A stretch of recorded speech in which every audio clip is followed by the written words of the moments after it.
Hello, and welcome to Magic Myths and Mayhem, a TTRPG podcast with mostly accurate rules and inconsistent character voices. I'm Alex, your host and GM, and with me are Rowan, Purdy, Mark, and Joe, my wonderful players. How is everyone doing today? I always say party because Mark is next, and I'm going through them. Rowan, Purdy, Mark, and Joe. So it's Rowan, Party, Mark, blah. You know? It's Rowan, Party, Mick, and Joe. And Jim. I just think it's rude that he asked us a question and then gave us no time to yeah, how are answer you it, doing? So I'd say it's Righties. I'm alright. Yes. I'm alive this year. This year? Well, yeah, this year. I mean, this Oh, year. yes. Yes. Yes, The the last entire episode year was so this far. year. Yes. No, right. I am also alive this year so far, which is good. This is the second episode.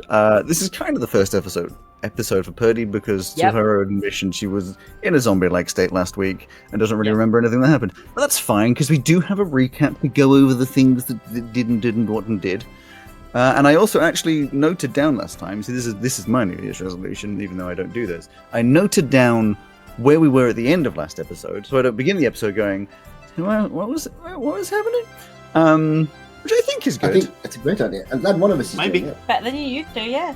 Well, someone's got to make some note. Yeah, I'm quite annoyed at my lack of notes from last week. How were you going to take Annie? That's true. For the 20 seconds I was probably conscious, I took quite a few notes. Oh, there you are. There you are. 20 seconds is more than we usually get. Yes, true. Yeah, we have a recap. Do you want to just play that while she got things going? It's my classic. Yeah, sure. It is what it is. Ears Everyone are can just... set to reset mode. I mean, recap mode.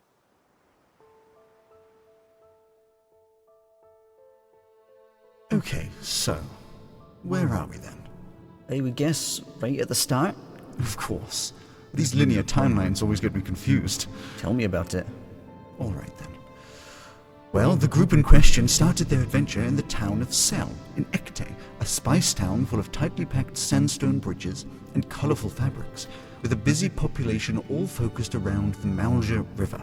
They went to a tavern called the Hurricane and spoke to a tiefling contact by the name of W, who took them to a hidden basement office with the promise of an opportunity for those who wished to work outside of the Adventurers Guild.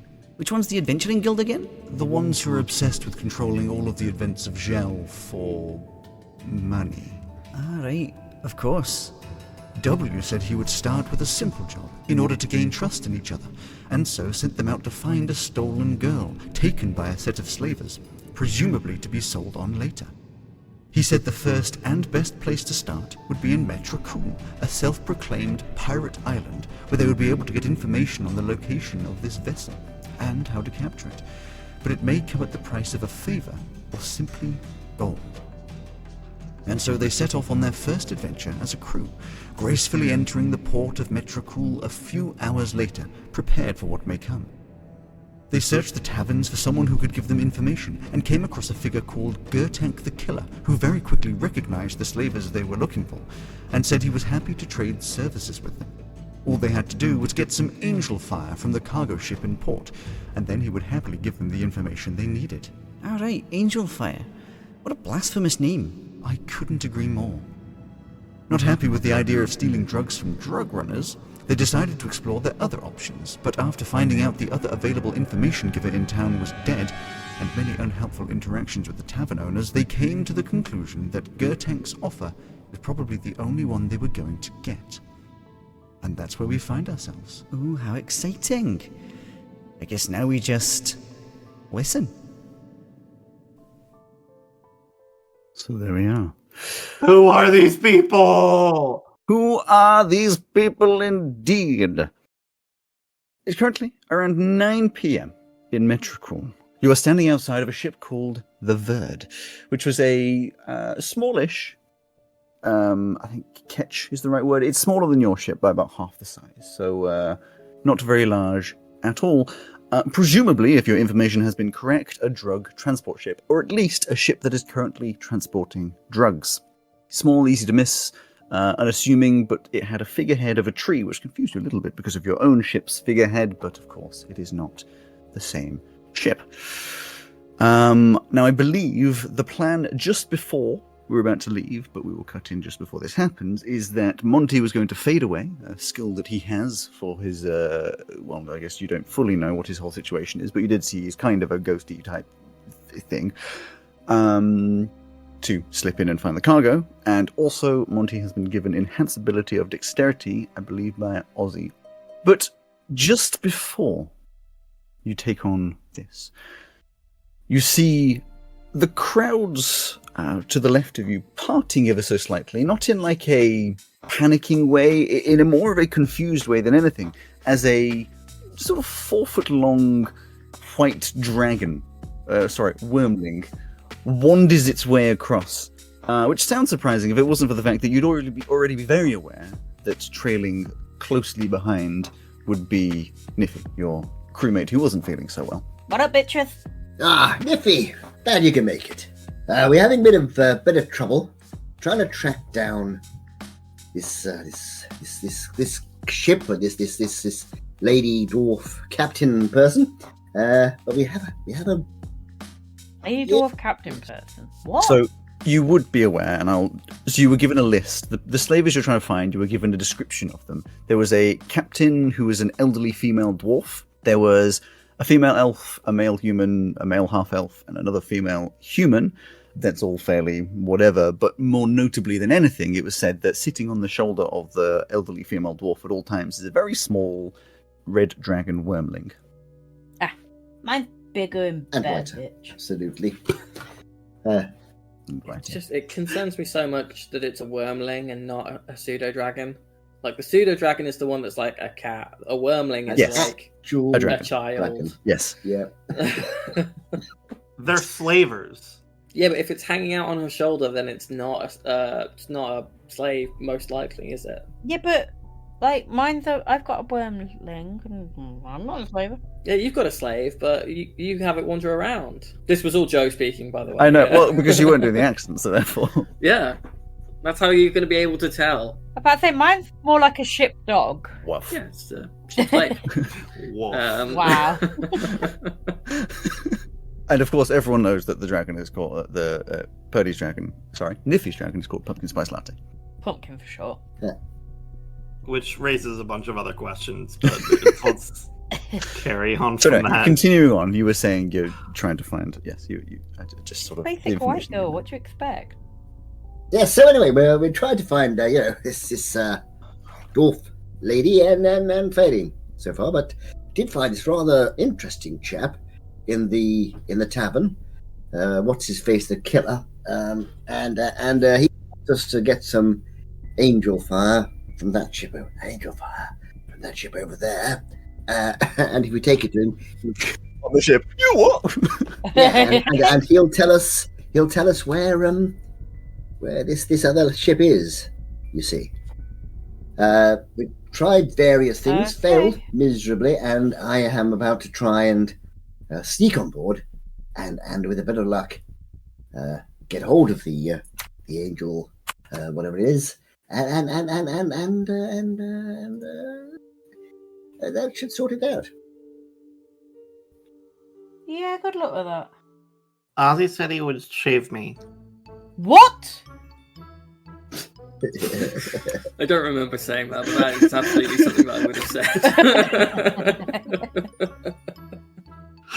said. What was the reason for that, Rowan? Remind me.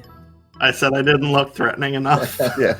Oh, No, and then Monty said we Yes. could shave you, and then you said just point and tell me if you want me to be oh shaved. yes. Yeah, If I yeah. point to someone yes, and say it was- kill them, Yeah, if you point and say kill that person, and you Yes. kill them. kill that person So, and there this or is it. something like If I that. point to say shave them, which I'm going to try very hard not to Don't do. you think he looks so much more terrifying if he was like a little naked mole rat with like his gadgets and stuff? Touch one hair on his body, and it would be the last thing you fucking do on this ship. We're not a on the ship actually. We aren't on the ship. He's No, you're right And if the up Yeah. captain tells me, then you know, No, I know. I've got to follow orders. I meant, and they're like, fine then. Harm one single hair on his body, and it will be the last thing you ever fucking do. There, buddy. Got it? I mean, it's just so hard to take you seriously when you're trying to be all like grim like that. Sorry. I will feed you to Pumpkin. I mean, I'm full of calcium, but not much else. I wouldn't be a particularly filling snack. Trust me, they like bones. Currently, whilst you're trying to be intimidating, Pumpkin has decided to start licking the wood on the floor. Yes. Yes. And it's just like looking intensely at a spot and licking it some more and then like nudging it a bit. Like, it's just not very, scary. You know, you'd do better if he wasn't here. I'll just hide one of your vertebrae. I mean, I suppose you could try and do that without me noticing. I'd be very impressed if you managed it. Spineless Are you going to give the skeleton scoliosis? Chaps, much as I'm enjoying the friendly banter and everything about, killing each other, I think we need to, Angel of Vows. Can any of us actually kill Ozzy? Like, Ozzy's technically already dead. So am I, but that doesn't I mean, stop it me. remains to be seen. It's not likely though that any of you could kill me. I just don't think that you've got it in you. Fine, I'll just nick random bones and hide them. I mean, that would be very Again, frustrating. I'm not really sure that you'll be able to do that, and it would impede. Even if you could, it would impede my ability to protect the ship. Speaking of which, please tell me you've not gotten off the ship in the middle of the pirate town that we don't know very well and left no one and nothing there to guard it. No, I set it to sail into the middle of the ocean, and then we left it. You're not very wet. I'm hoping that's a joke. It's fine, trust me. We didn't do much better when we left a very sick person. I was about to say, you to just be kind of the left one to me guard the sick ship, in so- bed to deal with it. I mean, it's a sick person with a little dragon. A dragon who you know. seems to be licking the fucking floor. Pumpkin, stop that! Yeah, but none of the other crews know that. I'm sticking out.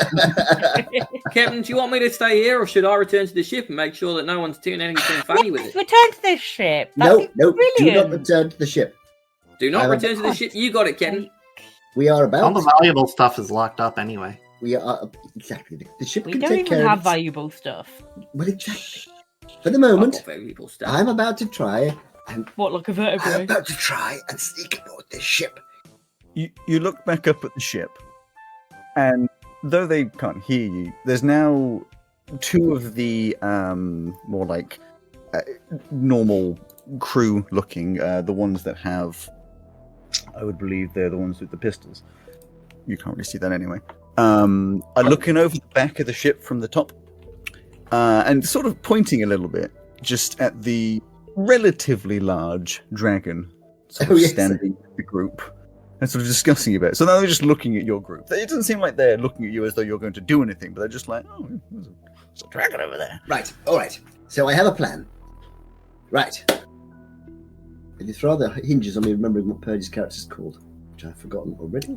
Wow. She's a niffler. She sniffs I've got it, out I have, gold I have like in written it Harry down. I can barely remember what my character's called. I mean, don't worry about that. Monty. Simon de Montfort Smith. No, I'm pretty sure I'm called Monty. That's Are you called the Temple of Ezeronish? Yes. Is there a lish? I'm called Pestman. You can call me Tempe. I can't read my own writing. Zarnish. Esarnish? I think it begins with an N. Nephalia. I'm called Nunu. what? I sent you a map and everything. I've got the map. It says it on there. Yeah, I'm just reading my own writing. See, there's a temple of whatever the hell I just said. No, Temple of Ishanis. I noticed that the chaps on board this ship What are did you just interested. call me? Nunu. Oh, that's fine. You just told me to call you Nunu. I'm going to get one of my heads in a minute. Okay, so incidentally, for Purdy's benefit, so Nunu would not necessarily have seen the captain without his mask on before. Is this official now? It is now. I think you took it off while as we were leaving the ship. So I think Purdy was with us at that point. Oh yeah. Okay, that's fine. So when we left the ship, so up until that point, Monty has always kept on a golden mask.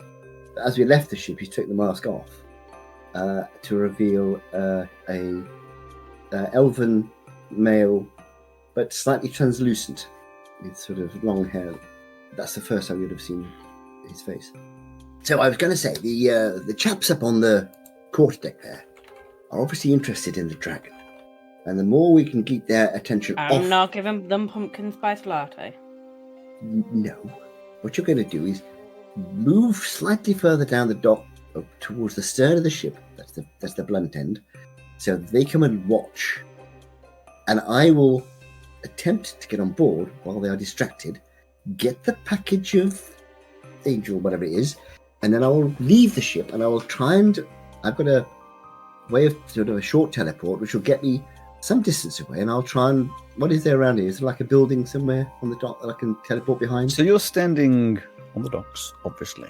And as I said before, the way that the town, in quotes, is made is not what you would expect of a normal set of buildings. It's mostly like shambly put together. Imagine a bit of a...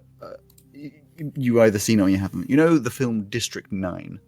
Yes. Very good film. It is a very good film. The sort of place that they live, it's a lot of just buildings made of corrugated metal and such like that. A little larger than that, but imagine that kind of a thing. None of the houses are really properly made. They're all shambled together. Some of them are better made, like the taverns, but there isn't really like a... Don't think of it like a seafront where there's buildings that you could go around behind and such. There's just like randomly placed buildings with It's a shanty town. notable roads and such going into it, but not the same kind of alley that you might expect. If anyone hasn't seen District 9, head over to our Patreon, where it won't be, but you can tell us that you haven't seen District 9. But also, Exactly. do watch District 9, 'cause it's a very good It's a film. good film. I haven't watched it. It's a very good film. It's a good film. It's worth. It's a very good film. So I can zap 500 feet. So I'm just looking for a building within a few hundred feet of the ship, which I can reappear behind. There are buildings. That's what I... The only thing that you would be logically enough, or should I say you would be thinking about, is the people around here aren't so nice, so it may be questioned why you're around behind someone's building. If you think you can do it sneakily like and or you are not concerned about that, then perfectly fine, but you would be aware that, you know, you've seen people shot in the streets, and you don't know what. If I'm going to reappear out of thin air, I'd like to do it where people can't see me. I am merely giving you the information, not guiding your path. Fine. So I will say to the guys, over there, see that little shack over there? I'm going to try and reappear behind there in about 3 or 4 minutes' time. Does it have to be in somewhere you have seen? I know you don't have to see it, but is it somewhere you have seen? No. Is it Dimension Door? Yes, Dimension Door. Yeah, it's just it. Just anywhere. Don't have to see it. Or have seen it. That's Things you can see, one you can visualize, one you can describe. But in this It particular is case... kind of crazy that this is a racial feature with Dimension Door. That's But real in this strong. In this particular case, I'm actually going to have a look and see where I'm going to turn up anyway. Because I want to make sure I'm not going to turn up in a cesspit. That's fine. You go around. There are some like alleyways in quotes. It's just like the gaps that have been left. They are not of even distances. fine. But around behind there is. I think as you're looking down corridors, you note, though there is no interaction, you're being watched. The people who own the sort of storefront type building that it is are aware that you're looking around behind it, but probably more of a... It's likely that if someone's looking around, they're going to do something. So just keep them aware. If there's a passageway between, that'll be fine. It's just somewhere I'm going to appear where I'm not going to be seen off from the ship. It's more of like an alleyway that stops when there's another building in the way. That's fine. Something like that. So I'll look for a sort of a quiet corner there. There. I'm going to try and get back to here in about 3 or 4 minutes' time. If you hear shooting on board, come and get me. I'm gonna have Olive keep an eye out to see if there's a commotion at all. Like if people start like moving quickly on deck, then we'll get them. Yeah, if you see things like, I don't know, me being dragged off in chains, blood, explosions, that kind of thing. Anything Hopefully like it that. won't get to that, Captain. I'm really, really hoping it doesn't. Okay. Now, once I start this, I don't have very long. So, With your fadeaway, are you fully invisible or are you partially visible? I am on a different plane. I can't be seen at all. This was the Ethereonist thing that we were talking about last time. I have not been You able to hear. The can only be description seen says- by creatures with sea invisibility or true seeing No, or something. I'm not invisible. I know, but etherealness is... Yeah. If It you're says- ethereal, it can see... It says It here, can see what's invisible. I'll read what it says and you can tell me how it works. So it says, you can fade from the material realm and disappear into the ethereal plane. While you remain faded away, you cannot interact with the material plane, and effects on the material plane cannot interact with you, including spells and creatures. However, you can move and hear as normal and see everything in shades of grey. So, We said last time What Rowan that said. means I can walk through things because I'm actually not on the material plane. yeah. But there are people who could see you. You would assume not these people. Fair enough. I'll take your Also, word. anybody with blind sight within the certain radius? It's basically magical sight, but like the more Yeah. powerful kinds. Yeah, if you see anyone who looks like Daredevil, give them If a any- wide berth. So, if anybody looks Yeah. at me and says, "Oi," I'll know they've seen me. Right. So, if you guys can prepare, I'm not looking your name up at all. I don't know what you're talking about. It is At this dark point, we now right can't now, hear you. right? Nefalia, if you can. Have you faded away? Not yet, because Okay. I've only got a minute. Once I fade, I've only got a minute till I fade back in again. The question was because you couldn't talk to them if you had. Exactly. No, exactly. If you can sort of go down there and make dragon called Pumpkin. pumpkin spice latte. If you can make pumpkin do something exciting, lick the floor or something, and then see how many people you can get to look at you, and then as soon We as can that rub his happens, tummy.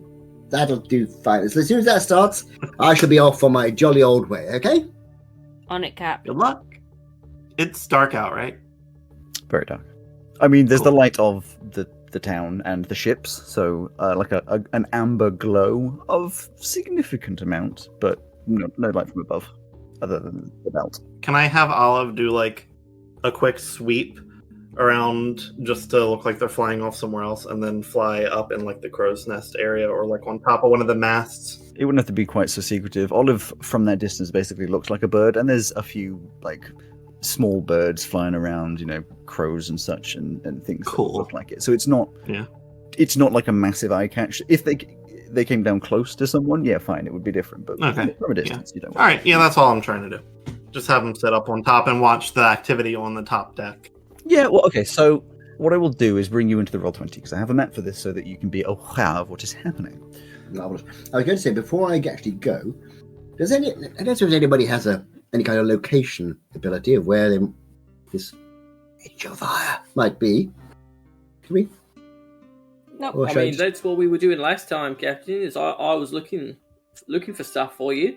You could try. Can you sort of locate it so I know where in the ship I'm going? I mean, only in so much as I'd be able to be like, it's over there, rather than over there. But at like a close, the closer we get, the more accurate it'd be. But at this point, it'd just be like, it's in that direction. That's good enough for me. I mean, at least I know which end of the ship I'm looking. You got it, Captain. To quickly go through, obviously the key doesn't exist in the real world. There aren't just floating letters, but that's just to let you know. I am also very aware, so you don't have to bring it up, that the numbers are in fact backwards. That is because the image was mirrored, and I realized that way too late into the process. So you can work out what numbers are backwards, right? And I'm assuming the black bit. I'm is probably because- just going to say in that area. Yeah, backwards and sideways. So we have the main deck. Mhm. The middle one, of course, is the upper decks, and the square that you cannot see is the lower deck. The reason, Hello. obviously, is because you don't know what is in there. And that is what that other rectangle is. It's just hiding what is down there. You can see now. Can you see the name tags? Did I do that correctly? Yep. Yeah. You Yes. can cool. see the name tags. So I've given them just That the is names that they fancy. are. It's a little bit of Yeah. meta knowledge, but that's just easier in case you get into a fight with them. There's just a bunch of people. The two In that are case, yes. Scout A and Scout B are the ones that are looking over and pointing and going, "Oh, look at that." The Scout D and C are the ones, obviously, either side of the plank to walk on, and then the other two are kind of just wandering around, looking, not doing anything in particular. And I was looking best for manger.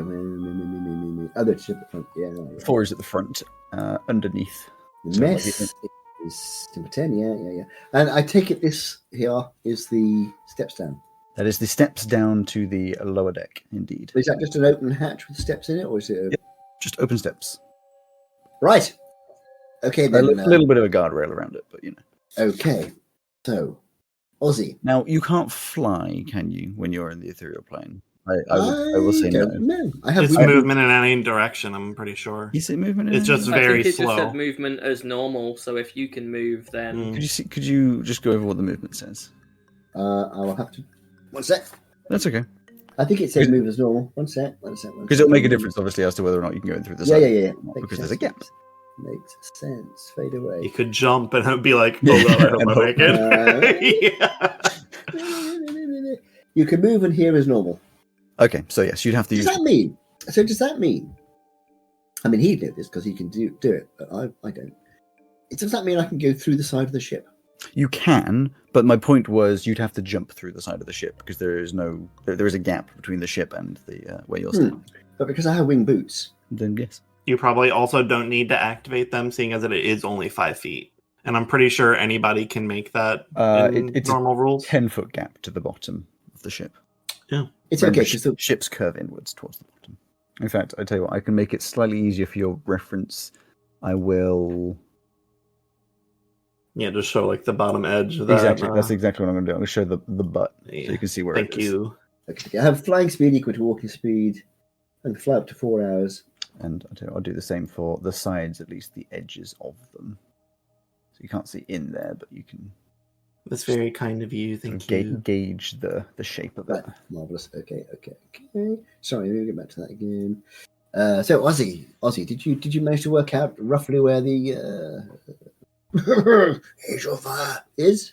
I mean, from this direction, Captain, it really won't be all that helpful. For best effect, I'd have to go round on the broadside, because then I could be like, it's at that end, it's at that end, it's in the middle. Right now, it'll just be like, it's there or it's there, because we're at the end. Okay, not to worry. Don't want to alert them to any shenanigans just yet. Oh, this is all good. I mean, I could just walk up and be like, hi, and then walk away. What about? Hang on. What about if you were to walk down sort of here? Yeah, that'd work. It'd just be a bit more for the ankle. But yeah, I can't see why that wouldn't work. Give it a go. Just let's see. If it doesn't work, we're no worse off than we are now.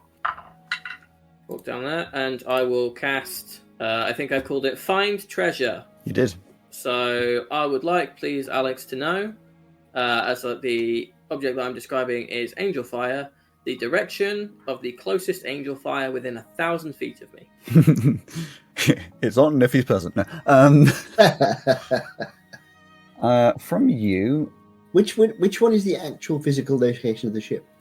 Well, I mean, I guess I'm pointing it at the bit Yeah. that is the bottom bit because Yeah. I figure that's going to be where you're going. If you want me to do it from where you are No, to the that's fine. actual thing, I can do that as well.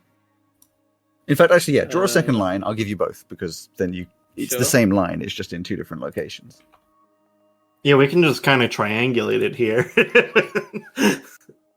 Because for a second there, I was assuming that the ship against the dock was the main actual, and that line was like going to miss it completely. It's like, oh, it's not on this ship at all. It's on a different ship somewhere else. That'll be close enough. Okay, I get the general idea. Cool. So I will walk back and give the captain the direction. Okay, Ozzy. Okay, chaps, wish me luck. Good luck. So do you want us to go over by their place and wait, or do you want us just to wait here? Wait here. If things go wrong, I'd like you to come on board. Ozzy will stand to attention. You hear a shout from Scout A. You alright down there? Yeah? You have a chat with them. Keep them distracted. Do you need something? We're Just walking the dragon. Why are you standing around? well. We 'Cause heard there was They another like dragon having fun around on the here. floor. Just wondering if we could see it. What? Another dragon? Yeah, there's Another dragon? there's supposed to be someone going around with like a little red one. You can see them sort of discussing between them. No clue, mate. Oh fuck! We'll be moving on as soon as our friend here is done licking the salt off the dock. Right, They both step further onto the ship where you can't really see them anymore. While they are chatting, I'm going to begin my process, and okay, that's fine. So I'm going to fade away, Okay. and the clock starts. We'll do this Okay, in yeah, rounds-ish, but just move like your distance per round, and then I'll say if things are moving Right. or changing and such. 30 of your English feet, I think. It would Does be. Olive see them scout A and B doing anything weird after moving inward? They're moved to where you can see that they've moved, but they're just sort of chatting. Okay. Alright. You see, I can move much faster when I'm swimming, so I'm going to swim through the air. Not how it works, is it? Not Damn it. quite. No, sadly no. But I think it's a great idea. So, If that's how your winged boots work, that's up to you. Isn't it? I'm going to go. Just fly weird. So, as I begin to move off, so the ahead of me, where I have the ship sitting in front of me, they're above Yes. looking down at us. So I am Not presumably anymore. in line with the sort of cargo deck, I suppose. Am I? You're in line with the bottom of the The ship. third bit. Yeah. Yeah, It's kind of between the two. So I will. So which is 5, 10, and I'll end up going through the woodwork. If I'm slightly off, I'll get down to sort of the right level. Okay. So you step in. I'll move you to here. You step in and immediately see a room.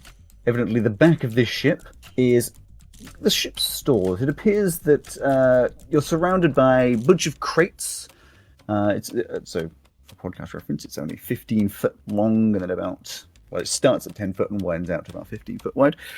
Lots of crates and things. You're currently standing halfway inside of a crate. Barrels, crates stacked up. You can tell this is somewhat of a dry room. Not necessarily like powder storage or anything. It's just like food or something else. You're not quite sure what. It's just a room full of crates. You can see that the crates are labeled. Oh, good. They are not labeled with things that you can recognize. It's more like 2 letters, which range between CM and FR. I say range, it's either CM or FR, and then a string of 6 numbers. It doesn't need to be counting up or counting down. It's just six numbers. It's an item code of some sort. Yeah. CM and FR. Well, these are those mean Angel Fire, so I'm going to keep going forwards. So far I've gone from the dock 5, 10, that's 15, and 36. Well, yeah, you've gone 15 foot. Because bear in mind, you've gone forwards from here. Okay, so that's 15, 20. So I've gone 15, right? Yes, because you've gone from here. That's it. That's what I said. That's what I said. Yeah. So that's 15, 20, 25, 30. Wonderful. The door that you come up against is locked. It's okay, I'm walking through it. You can. I forgot you can go through. Right. I laugh at locked doors very, very quietly. Ho, ho, ho, ho. You would see that you have walked into a second large room. At this point, you can see the opposite side are some stairs, which obviously go up to the main deck, and to the left of that is another door, which you obviously have no idea what's over there. This also seems to be a massive room full of crates. There is a lot more variety of size of crates, flat and wide, smaller, big, a lot less barrels, but there still are some, and they go all the way from the floor to ceiling, once again numbered, but in here, none of them say FR, all of them say CM, and then have a string of numbers. Good. So, I mean, I'm going to... So this is round 2. Yes. I'm just going 5, 10, 15, 20. I'm going to go... I expect... this is just for those who are interested. I expect it to be over sort of here somewhere. So I'm going to go into the front section just to see what's in there, because I want to know if there's anybody around. So you walk through into the front section and see a bunch of hammocks on the walls. This appears to be, in some way or another, the crew quarters. There are some chests and things, some clothes strewn around, and a lot of hammocks. There are 6 hammocks in total. Good. And then the captain, 7. Where's the captain? Okay. Right, I'm going to come back out.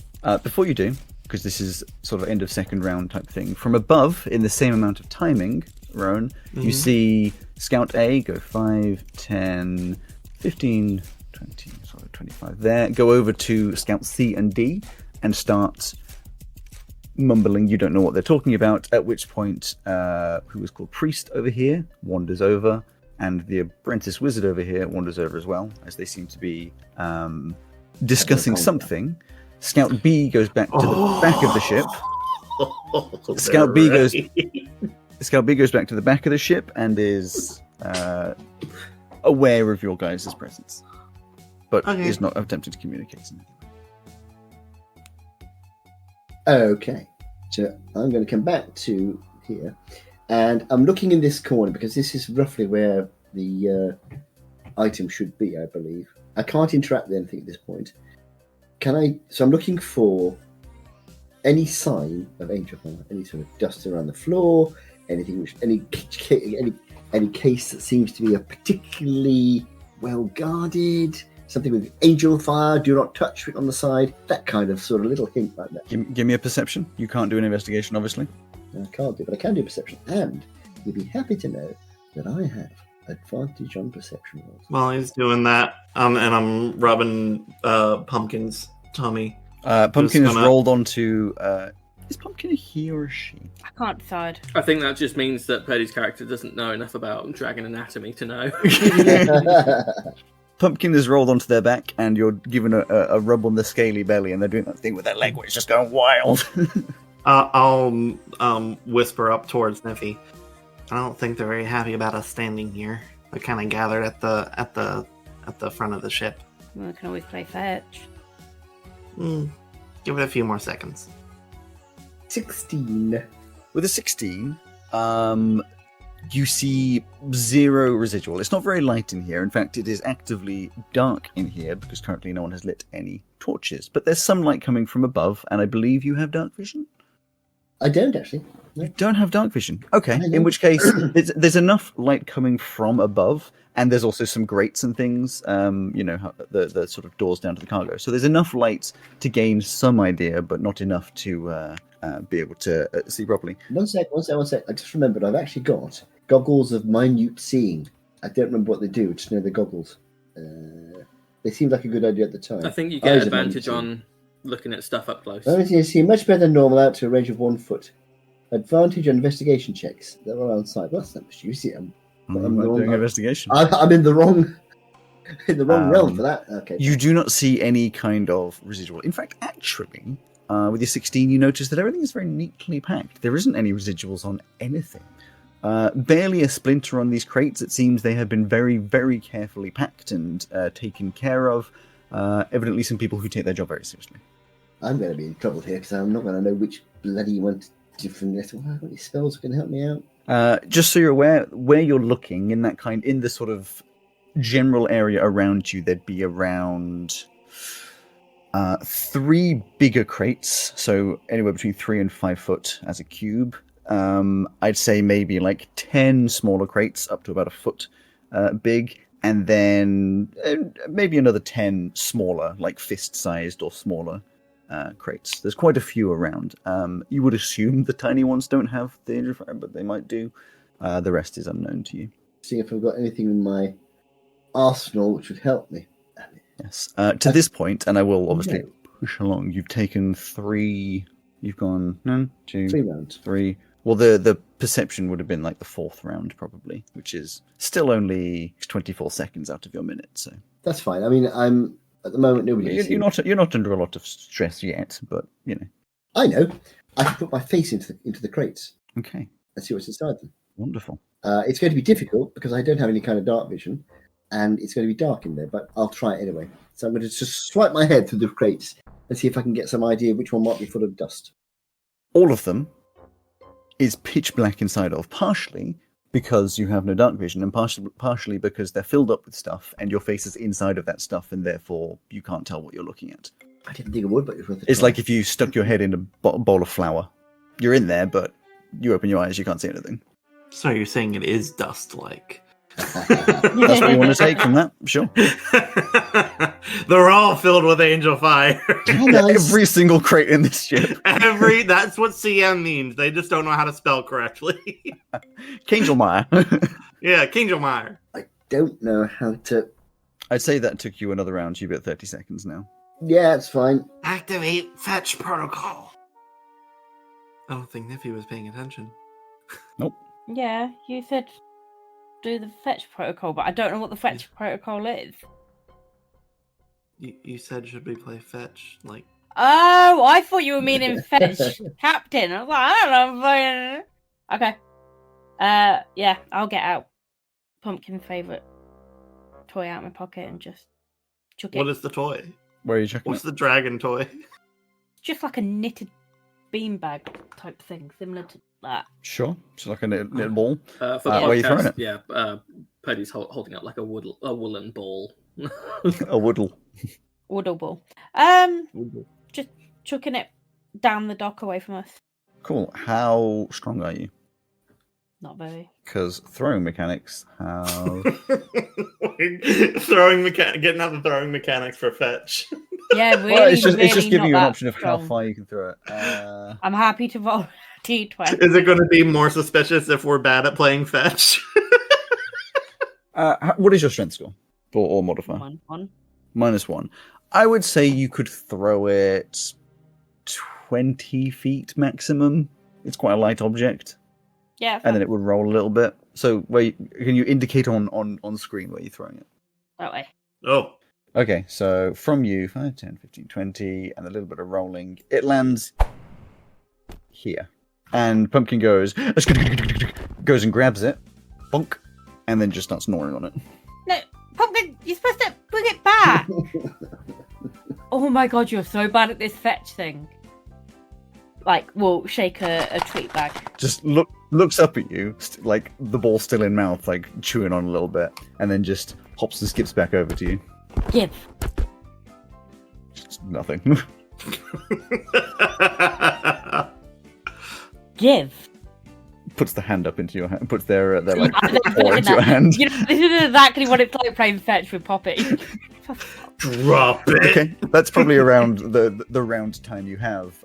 You would see that during that time on the ship, the Scout A has wandered 5, 10, 15, 20, 25, 30, up to about here. Well, yeah, with a dash could go further, but has wandered to the back of the ship. You can see that the other two have sort of spread out a little bit again, and you can see that Scout D has wandered down to the bottom of the gangplank, but it's not going any further. And the ones that you can see are looking at your group. All right. Monte. Well, I cannot think of any other way of working out which box has got the appropriates in. I can't interact with anything while I'm in this plane, so I'm going to stop my fadeawayness and fade back in again. Okay. You reappear. Give me a stealth. And my features. You didn't realise because your ears are kind of spectral, but actually there's a Thug Life air horn that plays every time you come back into material world. Do you remember the cloak that Whitebane used to wear? Whenever you walk into a room, dun, dun, dun, dun, dun, dun, dun, dun, dun, and all those doves flew out. Yeah, but when you turned into when you turned into like the devil, it was like bats or like something like that. Yeah. Whoops. Yes, I've accidentally put that on this morning, which is a mistake. Yes, stealth. Okie dokie. Which I do not have advantage on. But I don't care because that's a good roll. That is 24. Okay. I just realized you totally did not need to jump because we all have rings of water walking. Well, yes, but the water is much further down. It'll be a hassle to get and then into the ship from there. Because there's still like scaffolding underneath that flat layer. Mm. It would have potentially so it's like it's possible, but it's annoying. If I faded away and then jumped. Anyway, doesn't matter. Right.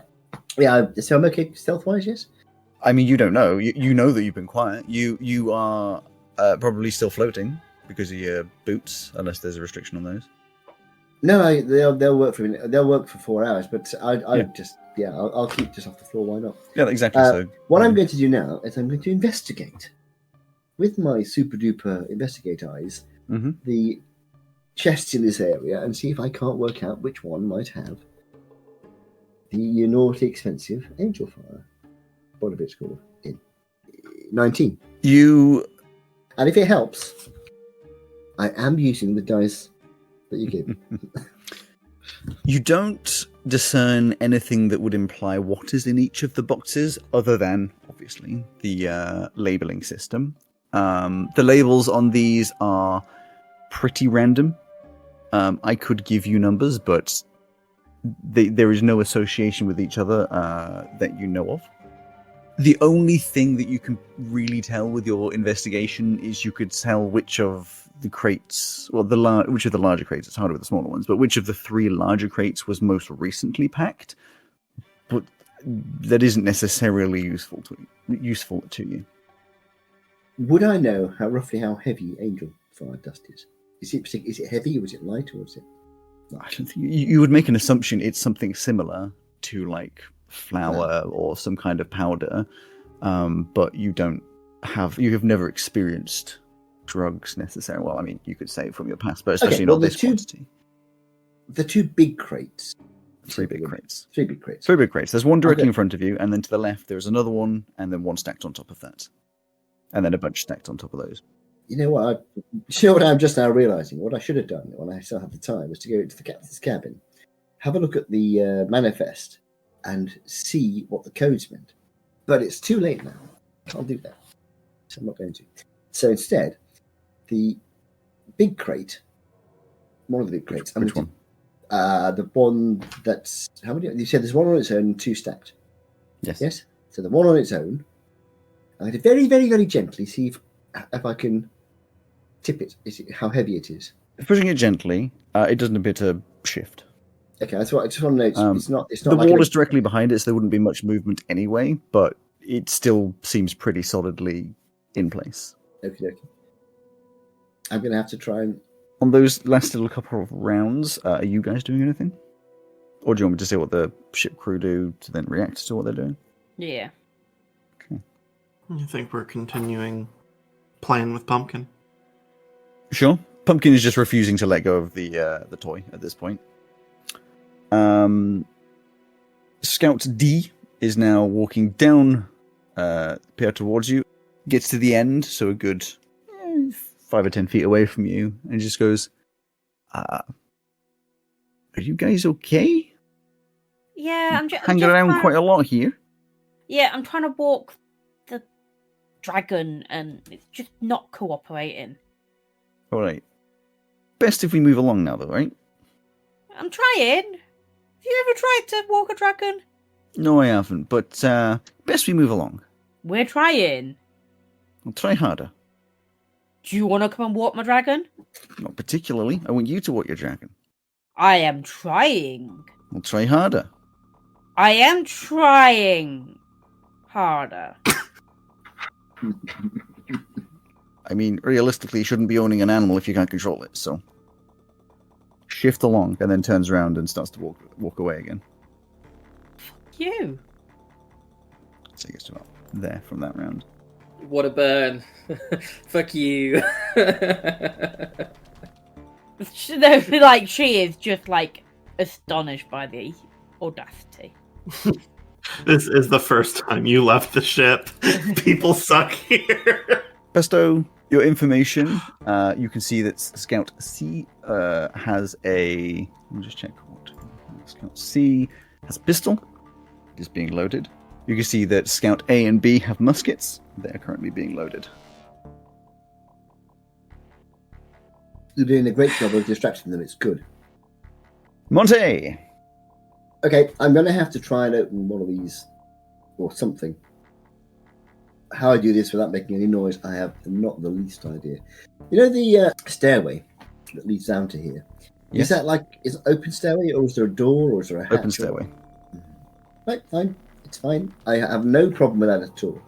I'm looking for some bright idea and not finding one. All right. In which case, I am going to...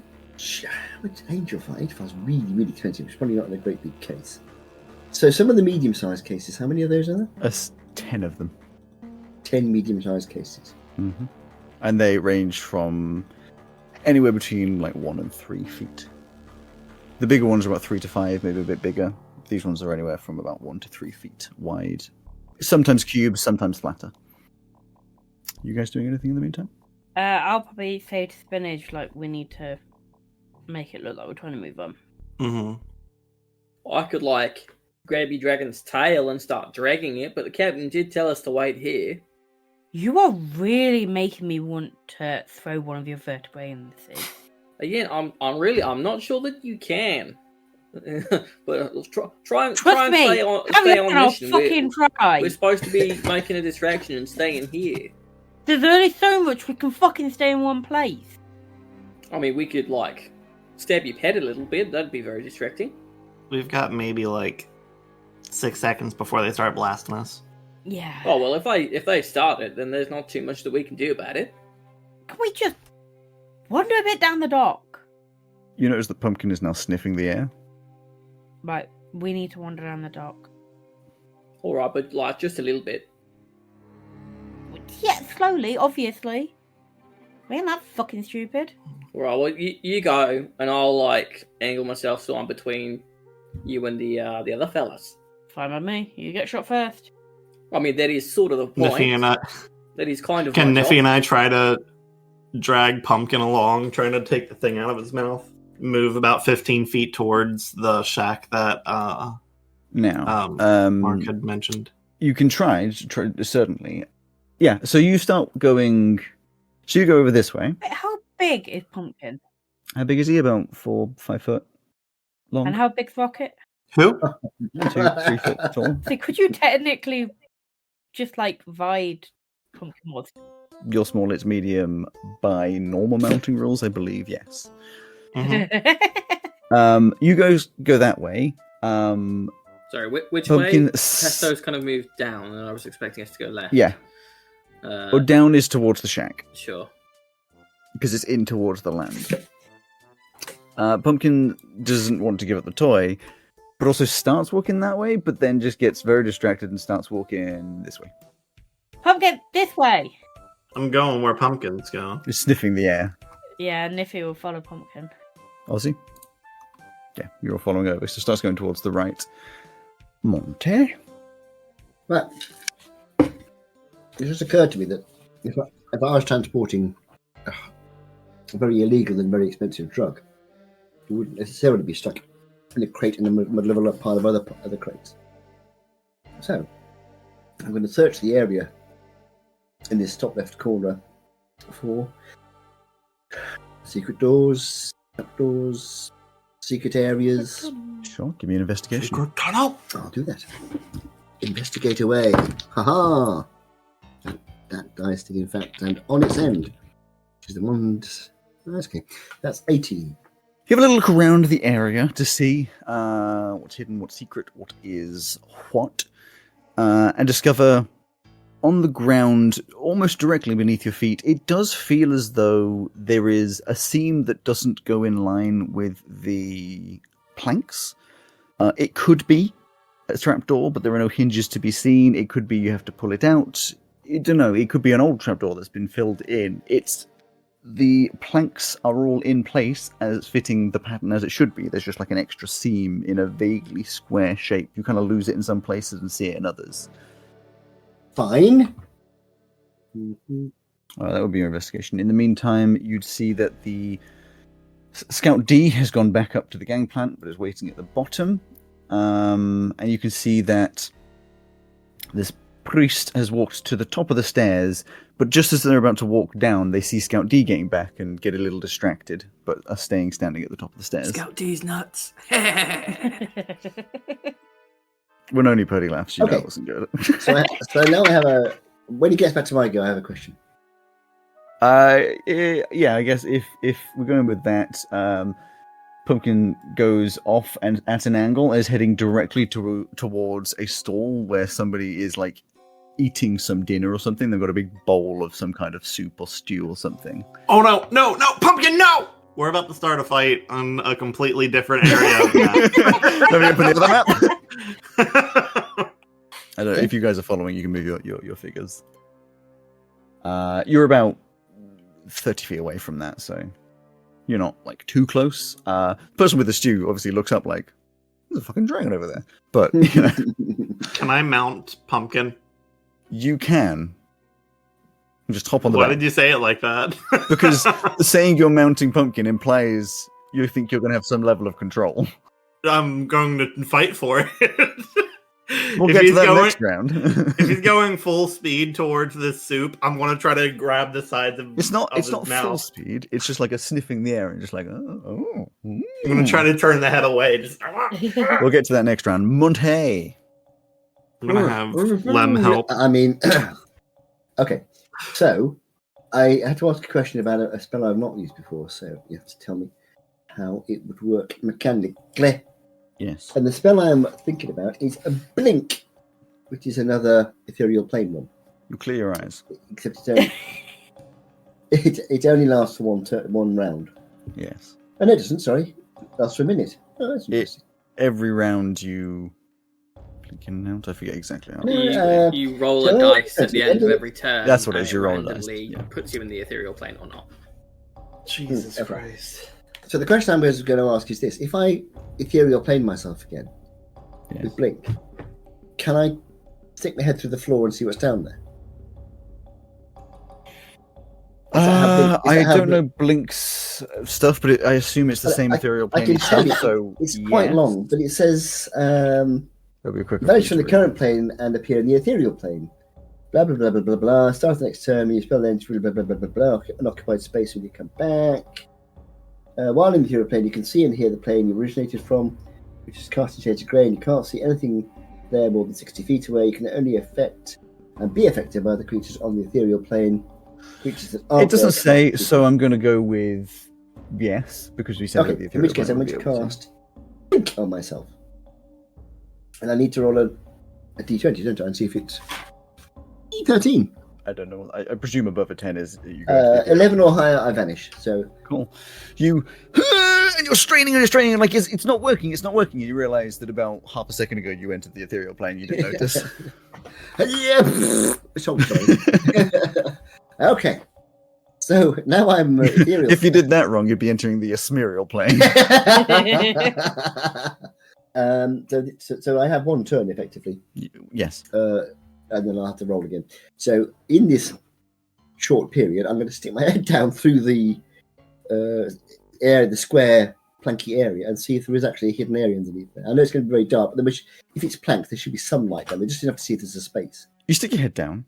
There is a space. It appears to lead down into the scaffolding, the last tiny little bit of portion beneath where you currently are, just the bit that would be obviously not the flat floor that you're on. It's mostly made up of, the structure of the ship so that it doesn't fall apart. You can, however, see a couple of things, not enough light to define, but there's a couple of items down there. Boxes, maybe, bags, smaller. One might be long, or it might be 3 or 4 things put next to each other. There's not enough light to tell. There's things. Can I get down into there while I'm Yes. ethereal? Yeah, because you can fly, so you have that level of control. How high am we talking? I reckon you've only got about 3 foot of space. 3 down feet. Yeah, there. that's what I see. So I'll So we sort kind of of get like down there, crouch crouch down. down. Just those eyes. Sure. Just looking down there wouldn't take a full round, so you can at least search around. Interacting with things, depending on what you're trying to do, might have to filter into the next round. But So if I go down completely, can I get a better idea of what those objects down there are? not really. The lighting doesn't change. You'd have to either make a light or open up a flap to see. Oh, actually, light. I think I can. Oh, that'd be another action, of course. but I Yes, think- you've already cast your action. You create an instantaneous harmless sensory effect. Light or snuff out a candle. Guess what I'm doing? Farting. Yeah. I get out a match. And fart. and fart. I'm just yeah. So for the moment, I mean, for this round, if I can't see any more, I can't do anything because I'm in the ethereal plane. I can't interact with it. If I can't see any more than I can see, then that's all I can do for now. I'll wait till at the end of the round when I reappear in the non-ethereal plane. So I'm just looking at if you reappeared halfway through the floor, what would happen? At the start of your next turn, and when It the would spell be bad. ends. Well, I don't think it is. At the start of your next turn, and when the spell ends, if you're on the ethereal plane, you return to an unoccupied space of your choice that you can see within 10 feet of the space. You Oh, vanished okay. from. That's what's about. If no unoccupied space is available, you appear in the nearest unoccupied space, chosen randomly. So if you're sticking your head through the ground and you roll and reappear, you get to choose. You don't just get sliced into. I'm glad to hear that. Actually, that is nice. But I'm going to put myself down there anyway. And once I'm back in the non-ethereal plane, I will do my next thing. Okay, so you go down underneath. It'll be the start of the next turn that you roll to see if you appear back. So you're awaiting them. Don't I just appear back anyway? I thought I had to roll to continue to not appear. Maybe I'll check that. I may have just misread it. At this point, you would see that the priest gets undistracted and goes down into the cargo deck with some pretty good timing, I will say, and looks around. Didn't see anything. Just wanders back up.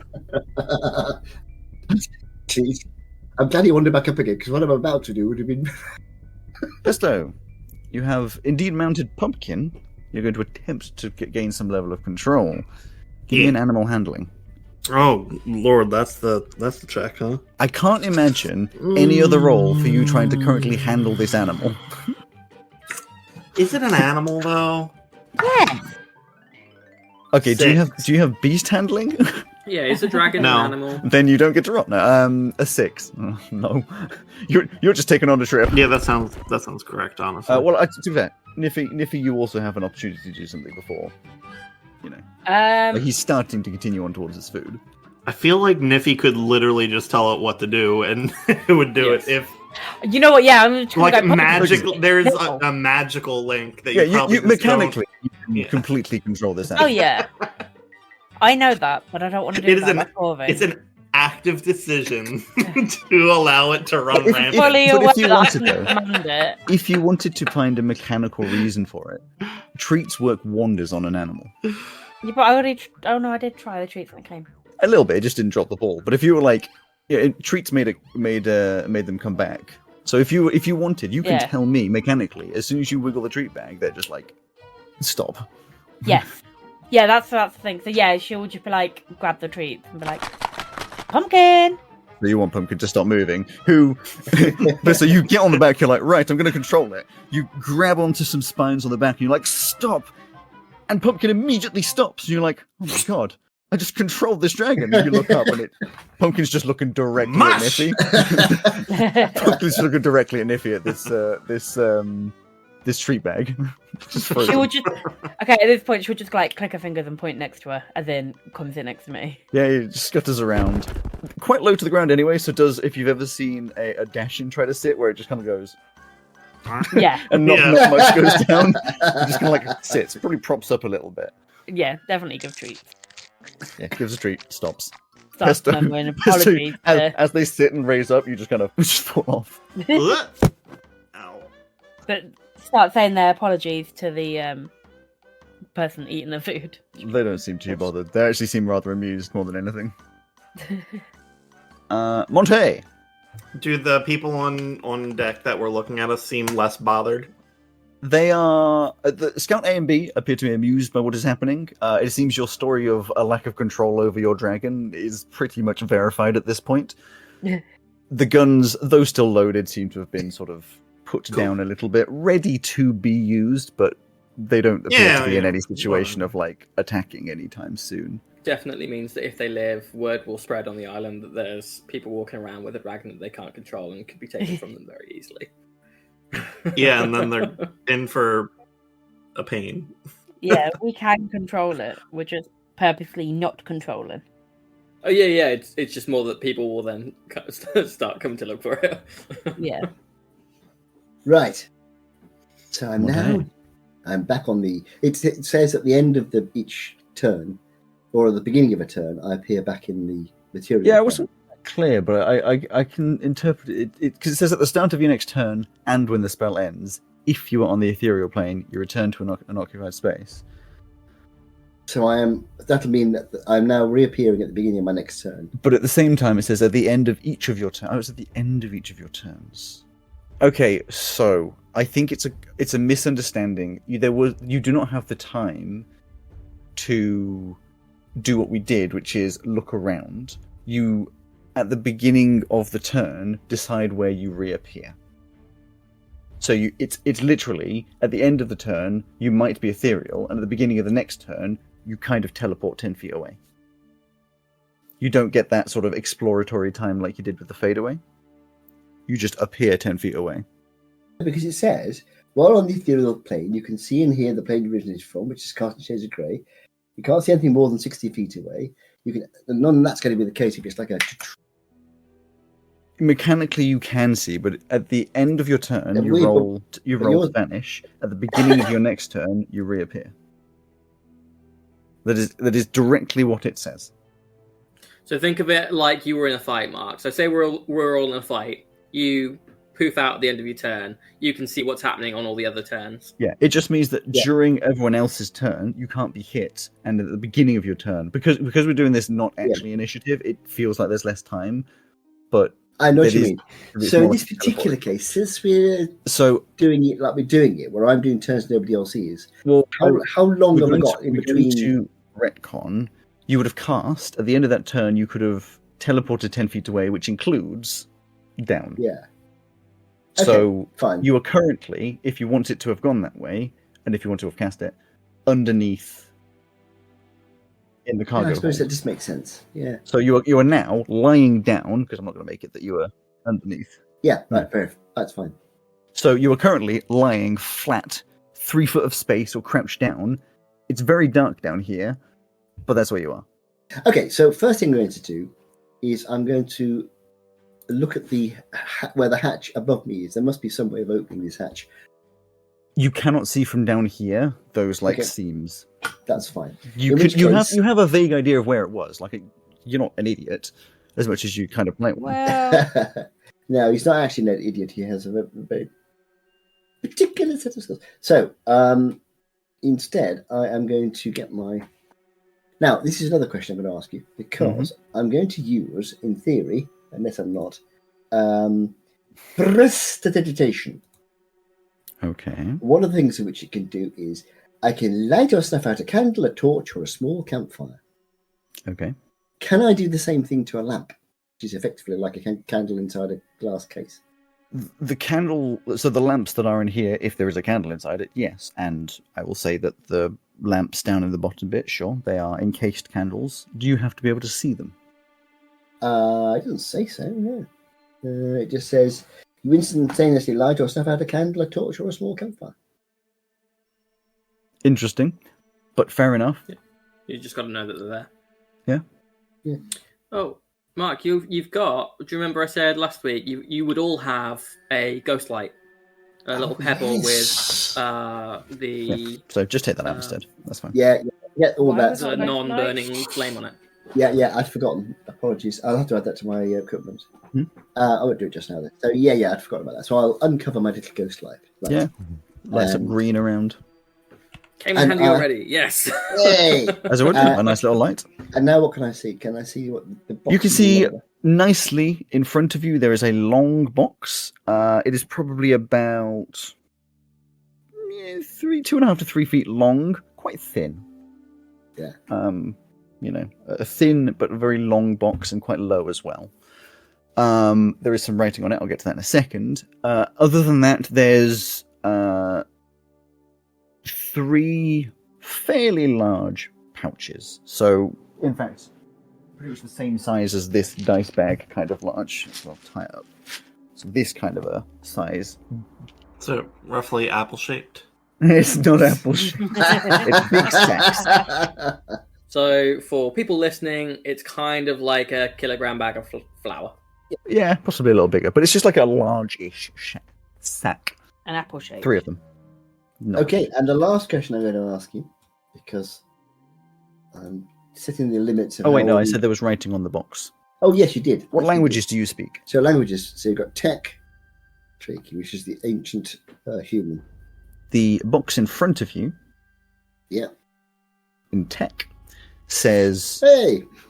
the Screaming Sword, No, I'm not going to open that box. which is why I wanted to know what language you speak, because it would determine whether or not you knew what that said. Wait. So, the question I now have to ask you, which is the one I was going to... Wait. So, I am going to Dimension Door in a moment. Okay. I'm just looking up the spell to see what I can... you can bring objects along, bring along objects as long as their weight doesn't exceed what you can carry. So, if I pick up the 3 bags and the box... The 3 bags are weighty, but the box, unsurprisingly, about the weight of a sword, which you can you're already carrying some of, and the bags are no more than would be like storage bags that you would have on your person. So I would say you can fairly comfortably group them all up in your arms and teleport away. That's what I'm going to do. Okay. Assume you can dimension door whilst you're blinking. Yeah, there's no reason why well, you wouldn't be able to. I can. I'm not actually on the ethereal plane at the moment because I didn't roll. Yes. I can dispel that spell first anyway. Are you dispelling it? I will. Cool. Then you disappear from where you are and appear somewhere around there in a little alleyway, clinging onto a bunch of stuff. What does your dimension door look like? Oh, that's a good question. Actually, I hadn't thought about that. I also hadn't. I hadn't considered how much of what I could do is more recent, as it were. That would probably come over. All of this stuff is much more recent. I would think this is probably more recent. So what would happen with that was I would sort of blur So I look like a mist. A fine mist is coming out of midair around me, and then the mist would just fade away, and I'm not there anymore. Okay. And then you reappear back at the. I open the box. Fairly well. You did take the sword? I did take the sword, yes.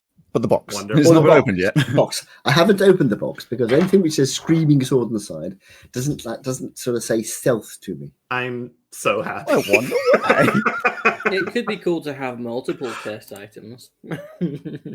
Oh, Joe, you sweet summer child. I was going to say that I can't believe I nearly forgot that the whole point about if you're smuggling stuff, you hide it.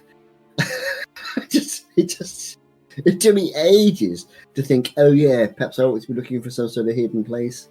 I can't. In believe fairness, this is very much an island of, hey, we're pirates, look at our pirate island.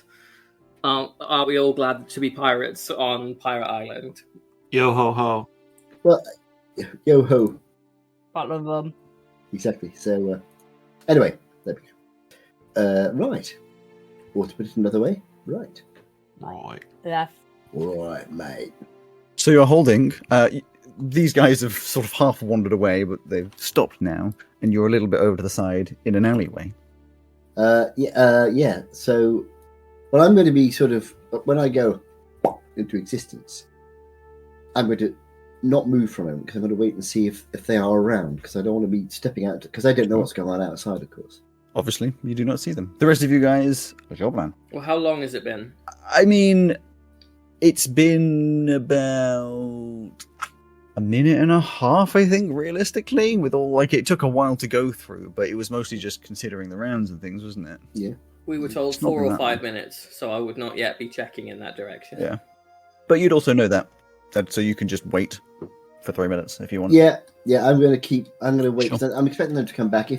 I also know it's only a couple of minutes, so I know Yeah, exactly. early. So, yeah, you wait a little bit, and for you guys, it's been about 5 minutes then, we'll say.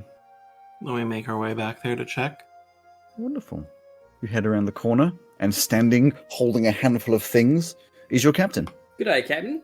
The owner of the shop sees you and is just looking at you like, what are you doing looking down the alleyway by the side of my shop? Me. Oh, to who? Not you, to the rest of you that's come up to the front of the shop. Well, he's just looking at us, so I'll Yeah. ignore him. Yeah, Hmm. I'm just making you aware. Like, he obviously isn't happy with you being there, but hasn't said anything. I'll just, quote-unquote, nonchalantly adjust the sword hanging at my side and the axe hanging off my back. I'm not going to go down the alley. No, I'm waiting for Captain to come. Maybe you'd see them, so. Yeah, we Yeah, get to the they're- alley we're waiting for them because to we come to waited. us. Yeah. Yeah. I'm walking down to you, Captain. Hello, chaps. I've got some stuff. I need to hide this. So, has anyone got anything I can put it into? If they see this from the ship, they're going to get upset. Yeah, I'll open up my bag of holding. That's absolutely perfect. You haven't looked inside the sacks yet, so you don't know what's inside of those, and you know that it is a sword box. None of the rest of you speak tech, so you wouldn't know what it says on top of it. You'd just be aware that I it's do. probably... Oh, then you see that it says, the Screaming Sword. What the fuck? It was with What? the bag, so I thought it looked interesting. What? Is the shopkeeper still looking at us? Well, now that you've gone down the alleyway, sort of met halfway, you can't see them anymore. These guys would see he's just very intently looking like, are they about to try and rob me, or what the fuck's up here? We will discuss this back at the thing. I don't want to talk about it out Discuss loud. what? What's Never in that mind. box? Just put it. Just put it. So are we heading back to the ship then? Yeah, sure. We'll head back to the ship for the moment. Yeah, pops into the bag of holding. You wander down. It takes a few minutes to walk down to the ship. People are generally avoiding the dragon, just meowing alongside you. And I've got the hiccups. Excuse me. so intimidating. And yeah, eventually you get back to your ship. It is still there. Seems unaffected. Right, once we're on board, we'll There's head a- Oh no, you already fixed it. I was going to say there's a massive scrape down the side, but you already fixed that. down. Yeah, once we're Um, on board, I will turn to Monty and be like, why the fuck would you nick that box? It was next to the bags. I thought it might be interesting. Might be worth something. I don't know. I know What you can box? read what it says. Yeah. Yeah, I can't. What the fuck does it say? It says screaming sword. That sounds fun. Why wouldn't you take that? I would have taken that in a heartbeat. Well, that's what I What thought. would you want a sword that screams?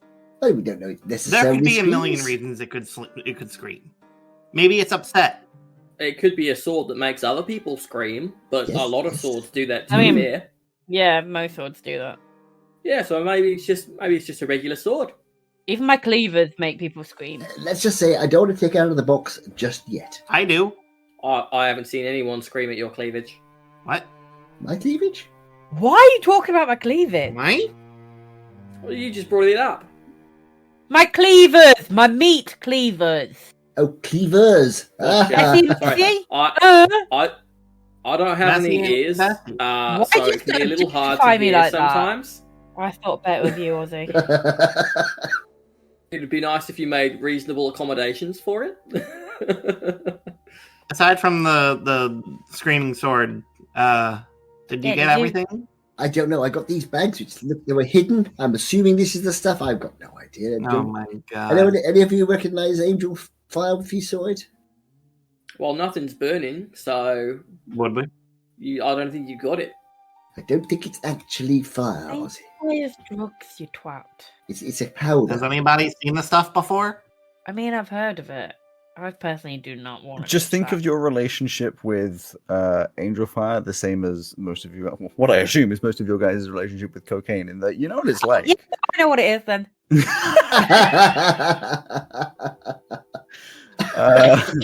For legal purposes, that is a joke. Um, Well, it may not be for Niffy. Yeah, that's what I'm saying. no, I mean, Angel Fire is like hard drugs. It is not a little bit of weed. It is hard drugs. It's up to you. Yeah, Niffy knows it, man. Yeah, Niffy would know what it is. It doesn't appear much on the Western continent. Very prominent on the Eastern continent. Can we open it up and have Niffy take a look then? Don't inhale. We need it all. Well, let's just do not Look, touch, just because she knows does do not mean she dabbles. Okay. You grab the first of 3 of the bags, and when you hold it, Pesto, it does not feel like a bag of powder. It feels clinky and metallic, and when Oh, you open no. it up, it is a bag full of coins. Oh, shoot. Oh, 5 copper. Nice one, Captain. Okay, not that one. How about this one? How about this bag? I will say that it is a bag of around 1,000 gold pieces, but for your purposes, All right, 1,000 gold pieces richer. I'll shove that back into my bag of holding. Thank you. you open the second one. This, when you hold it in, it also doesn't feel like a bag of. That one feels like a bag of maybe rocks, and you open it up. It's a bag of gems, quite nice gems. There's about 10 gems, each worth about 100 gold pieces. All right, Captain, I'm starting to wonder whether you can actually feel things. This is not even dust. I was in a hurry. Are any of those diamonds by any chance? Oh, hold on. One of them. One of them. Might just be worth me holding on to that. Is, I can use diamonds for, like, bringing you back to life and stuff in the future. Sure. I'll flick on the diamond. Not today. Yeah. Because I didn't think about it too hard when I woke up, but like at some point. The rest are just, so you just have 9 gems of some kind. I'll or another. save that for I spellcrafting. would note it down. And the Actually, third yes, I bag. shall add that. Yes? Yeah, actually, say again. What are the bag of gems? The description of it? So you have 9 gems worth 100 gold pieces each. And the diamond, which is the 10th one, is now in the possession of Ozzy. And the other one is just 1,000 gold pieces. This is everyone's reminder as well while we're doing inventory stuff to add a ghost light stone Oh. to your inventory. Well, I After do this, that. I will begin doing that, but it will take some time. The rest of the gems, do they matter what gems they are? There aren't really many spells that highlight, so they're not diamonds, obviously. They're just sort of not particularly special gems. I don't think anything uses like topaz. If you want them for aesthetic purposes, you can use them for. You can say what they are, but other than that, I'm not going to say what they are. The only thing I can think of right now is if my homunculus is killed, I can use another one of these to create a new one. What does it specify in terms of Just a gem. It can be any gem. worth a certain amount? I think worth 100. If it just says a gem, then these could be used as long as the monetary value of it is Yeah. what it is. It's worth. So yeah, if you The want heart to of a homunculus requires 100 GP gem. Then, yeah, any of these would count as that. They're all gems. Cool. And the third pouch. And the third pouch, you open up, and inside is a pouch. And inside of that pouch is a pouch, and inside of that pouch is a pouch, and inside of that pouch is a pouch. It's just a pouch full of pouches. Captain? A pouch full of pouches. Yep, it's just a bunch. There's like 10 pouches in there. They just seem to store all of their pouches inside of pouches. There's nothing inside pouches, are there? No. Is it like the plastic bag accumulation that everyone has? Or is Yeah. that it's like bag of holding style, but they're just not blowing a hole in the world? Yeah, none of them are bags of holding. They're just bags. I've taken out every single one. How many spare pouches do we have now? Well, 10 if you take them all out. Cool. So there's 9 inside of the 10th. Oh, sick. Can I have a couple of those? Sure. How many you want? You know what? I've only got 2 hands, so I'll take 2. All right. Here you go. I'll put the other 8 away. Captain, do you have the sense of touch? Yes, but I was in a 3-foot space in the bowels of a ship. I didn't have much time. So, But you can still feel things. yes, at the moment I'm feeling rather annoyed. You're not the only one. The only other thing, of course, is the blade, which is in a box. Well, to be fair, you assume it's a blade inside of a box. Yeah, I'm just going to take that out, even though some of them said don't. I'm taking it out and opening up the box. I'm going to make sure the door is closed before we open any boxes of screaming swords. You open up the box, and inside is a rapier. It does not scream as soon as you open it. Rapier. It is a rapier. It is a wonderfully crafted dwarven blade. It's got etched into the lengths of this sort of dark black basket hilt. So it's a lovely... You know the style of basket hilt, which has the sort of swirly patterns in it, except they're a little more cubic, that sort of dwarven style. And there is a long blade, which is inside of a big long leather hilt with some runes down the side, which are the same as were on the top, that just say, it's tech. It just says Screaming Blade. I will begin setting out the ritual for Identify. Wonderful. Yeah. It takes 10 minutes. Are any of you guys doing anything else in those 10 minutes? I'm cursing a lot. Nippy's probably headed off to the kitchen to start cooking food. So we're definitely going to have to go back there and kill all of them, right? Well, I do have a secondary plan. So there were lots and lots of boxes in there. Unfortunately, and if they discover this lot's gone, they're going to be on the lookout, of course, which isn't going to help me. I'm thinking all the boxes were very neatly labelled with 2 letters and a number, which leads me to think that somewhere there's a manifest of the ship, which will tell us which box has the angel fire. So we need to go and look at the manifest. Yeah, but that's like, why would they have it written on their manifest? Certainly, if it's just like 2 codes, they probably just all know it. Yeah. There was like 100 crates down there in total. Yes, there were a lot of crates. So I searched around. I looked in the area where Ozzy had sort of pointed me. I had loads and loads of crates. No obvious way of opening them without attracting attention. I did find this hatchway, although I'm not certain it was still used as a hatchway. Now, if anybody has anything they can do, I can potentially, now I know the place, I can visualize it. I can get us in there. I can get us back out again. One person. Once we've had a rest. I need to sleep first. I can break a crate. I'll bear that in mind, Ozzy. It's very kind. Thank you. I can open a crate. Also, can you open a crate without making a sound? Shouldn't I? What I would have said without a sound. So, has anybody got any bright ideas to help me find this blasted powder? Yeah, you look for a pouch that feels like it's got powder in. There were no pouches. At least no pouches that I saw. You've literally just grabbed 3 pouches. I mean, we were told it was a crate anyway. Yeah, the greasy little shithead in the tavern told us it'd be a crate. I mean, you could go back and ask him if he happens to know what the code is, I suppose. I suspect if he knew, he'd have told us there. I think we would just be laughed out of the tavern. So, any ideas? Not a pumpkin. I mean, if you take me, then I can find treasure, and I'll just be able to walk around and be like, it's over there. You're thinking of triangulating. I see what you mean. Yes. No, I mean, like, if you put me in the room and I find the treasure, I could just be like, it's over there. So we walk, it's only going to be a finite amount of crates in that space. Fair point. That would probably work. Yes, I like that idea. I am a little bit running out of the energy to do it, though. Well, so I am could I. do it maybe twice more today. Well, I can get us in there, but unless we have a rest first, I can't get us out again. So I think we need to sleep on it and have another go tomorrow. I mean, the ship might not be there tomorrow. The ship may not be there, or our slavers that we're looking for may not even be here. In that case, I'm open to suggestions. I mean, if this is the route that we're going down, we might just have to kill them. Spinach, can't we send any of your little things onto the boat? I can try, but they don't really have like an intelligence of their own. Without me there, they could take a really long time. Mm. And also they'd need like a pretty specific description of the stuff. During this conversation, your 10 minutes will come to its conclusion.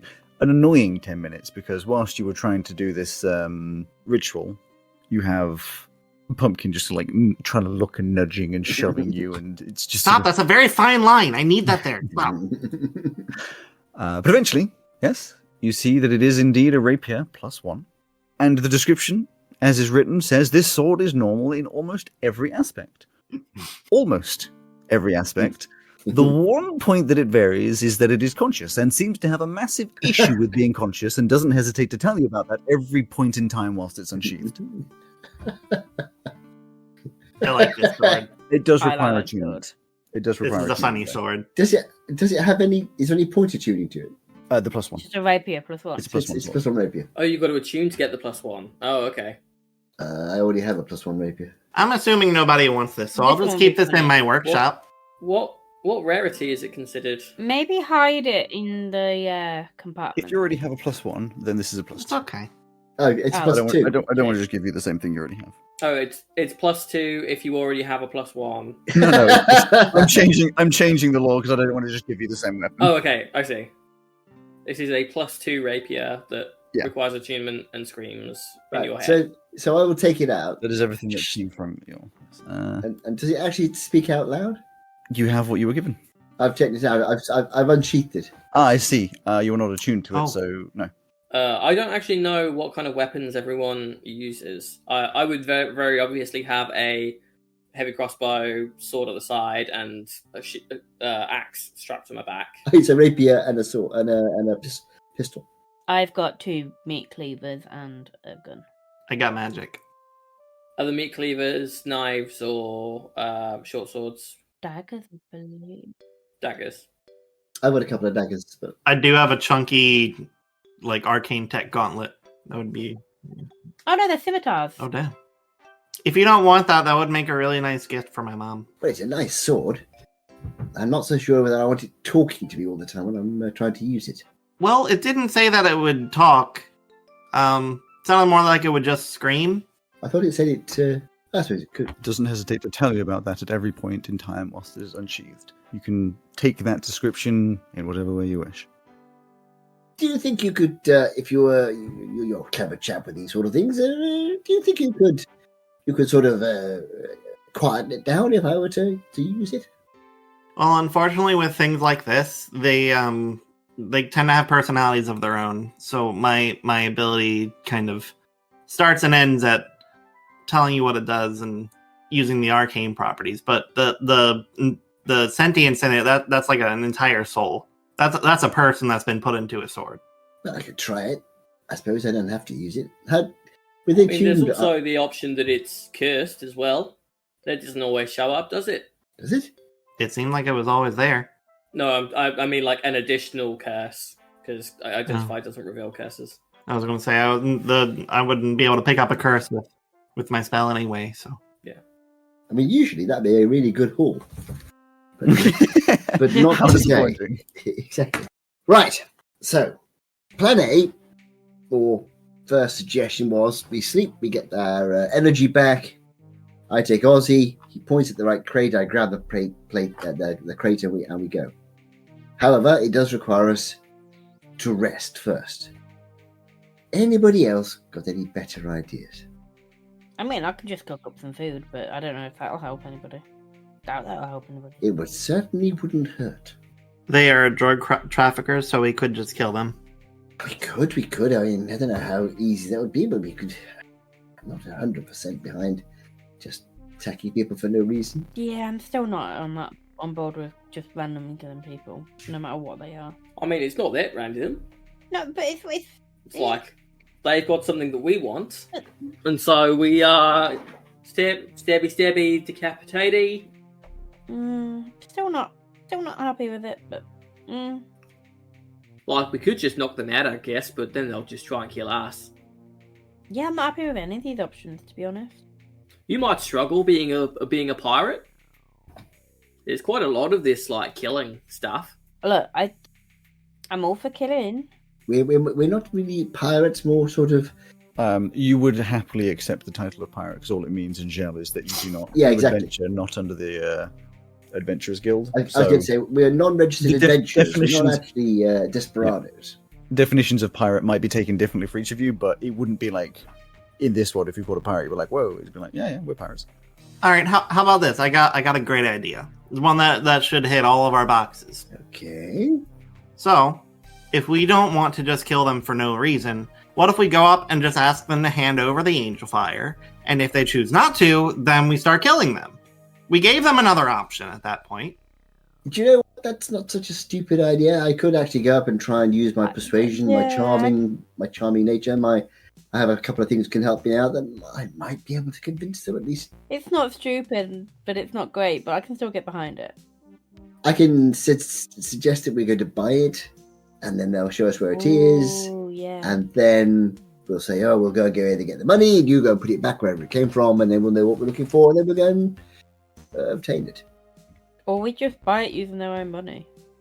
That's a fair point. We have got a lot of money at the moment. I like your thinking. We've literally just stole, what was it, 100?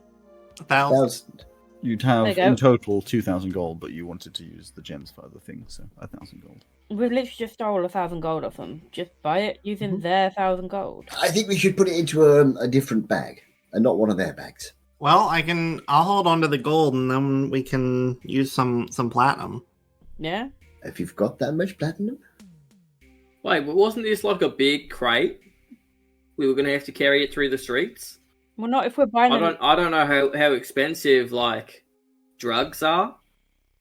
So, is 1,000 gold going to be enough? I don't know how big the crate is. I don't know. You If didn't the tell us. 1,000 gold's not enough, then we just start killing them. Yeah? At least we'll know what we're looking at, what crate we're looking for. I really don't think they're going to take us and show us. They're probably going to say, hand us the gold, we'll go get it and bring it to you. We do not hand the gold until we get the crate. Well, until we see it, at least. And then that's just going to lead to an awkward handoff, like stare down thing, and then we're going to have to start killing them anyway.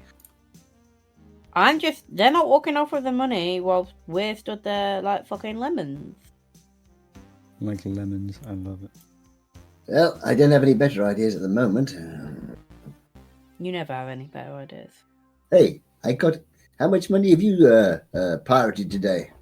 And a sword? Yeah, it's not a very respectful way to talk to the captain. You weren't supposed to be pirating money. You were supposed to be getting angel dust. Well, where is that? Fire. Angel fire, sorry. Fire. Yeah. So, So are we? We're not just killing them. We're gonna like incentivize them to kill us so that we can kill them. But at least if they attack us, I'll feel slightly better about trying to kill them. Same. I mean, if you think about it, if we just try and kill them, they will then try and kill us, and then we can then try and kill them more. Yeah, but we are the aggressors and in the wrong. But aren't we instigating it anyway? No, That's not. they're drug dealers. but we're going to be drug dealers as well. Yeah. We're not getting money for it though. We're only getting information. So does that still count? I mean, we're still getting paid. It's just not with gold. He probably does. I mean, it's not the first time I've dealt drugs, but isn't that the point? I'm a little confused on what your point is. That I ain't against being a drug dealer. So that's not a reason to kill them? Or we are killing them? We're not killing them yet. So when we kill them, do we want to take positions before we board the ship? I can't tell if it's Mark or Monty that's pinching the bridge of his nose. Now he could get back onto the ship again. But I can teleport some people onto the ship, one at a time, but I can. But we're going to try to buy it with our own money, right? And then when they say that's not enough for a whole crate, then we just kill them. Yeah. Yeah, the pretext seems to be important, so I guess we're doing that. I suppose so. I'm just trying to make all parties content. It's whatever you want to do, Captain. Look, I'm not one of these that would just go and kill somebody. I need a reason. They need to start something with me first. I'm not a complete monster. I mean, they were about to shoot us and your dragon just for hanging out outside their ship. But they didn't, so... Because we moved away, but if we had stayed there, they definitely would have shot, and they probably would have shot Pumpkin first. And then I would have chopped all their fucking penises off. So The penises or peni when there's multiple? So it's all right to... I don't know, they'll be choking on them either way. So it's all right to kill them if they hurt you, but it's not all right to kill them to prevent them from hurting you. Kinda. All right. I'll turn to the captain. Be like, is this some kind of like mortal thing that I'm too undead to understand? I don't get it. It's giving, am I too white for this energy? Takes a look at his bleached bones. Like, I feel perfectly happy around the place.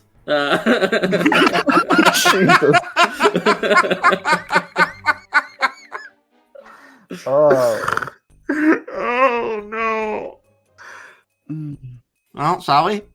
Yes, I suppose. Reluctant. Look, nobody starts any fight until they attack us. Because I'm going to try and talk to them first. Sure, I am going to cast a spell to embolden us all a little bit. Well, you guys. Oh, that's right. I've got bardic inspiration, haven't I? What's that? What are we doing about this sword? For now, nothing. If you've got to attune to it, we haven't got time. All right. All right. Lem, Basil, go take this downstairs. Do you hold a shield, Mark? I can't remember. I have a shield, but mechanically I have a shield. Okay. But I'm treating it as though it's my cape. So Is it a regular shield? It is it's a sentinel shield. Why? Got something exciting? I have a +1 shield that I'm not currently using. No, but you would lose the advantage on perception checks if you wanted to use that instead. Yes, and also the advantage. I get advantage on initiative as well. So I'll. Does anyone else use a shield that I'm unaware of? No, I do not. Cool. Let's go back and have a chat with them then. Oh, put that gold. Here's the bag. Like, Oh, is that a different bag. Don't want to take it back in the bag that we stole from them. I'm sure we have a bag downstairs, but they kind of just look the same. They're just like this weird, like hemp bag. Yeah, that's fine. As long as it's not their bag, there might be something I recognise on it, like a mark or. I mean, I've got a sec. Yeah, isn't that the one we just took? I was wondering how long until you just laugh at your own words. The Bone Man has a sack. It's part of his coat. It's the only part that's not bone. Well, you can use that if you want. It'd be pretty hard for them to recognise, seeing Yeah, it's it's currently kind of two-dimensional. a kind of, but I think we'll use one of the old flour sacks or something. Lem will come back up from storage with a bag. You sure it's like an old leathery kind of feeling sack? Yes. I assume it's leathery anyway. The patch is leathery. Thank you, Lem. And I'll transfer the 1,000 gold to the new sack. It's got a few like hairy fibers sticking out of it. I'm loving two things happening here. Two of them talking about leather sacks. Rowan just assuming that there's another bag on the ship. Now, don't get me wrong. I have absolutely no issues with you having a sack on the ship. I just love that you're having your own little narrative over here. You're just like GMing your own little section. Yeah, absolutely. As it should be. It's funny because for the podcast, I will split that out so that no one's talking over each other. But I want everyone to know that was entirely just at the same time. Maybe I'll just leave it all. I'll just leave it all talking at the same time. Screw it. Everyone have an auditory nightmare. I've got 2 sticks. Oh, I really don't want to know about your. I do have an additional pouch. It's fine. I don't. You put it in a different pouch. That's fine. I feel like the detail there is not. It doesn't need this much exaggeration. Well, that's why I didn't check. It's because I figured we have it in another Is it pouch. leathery? That's the thing.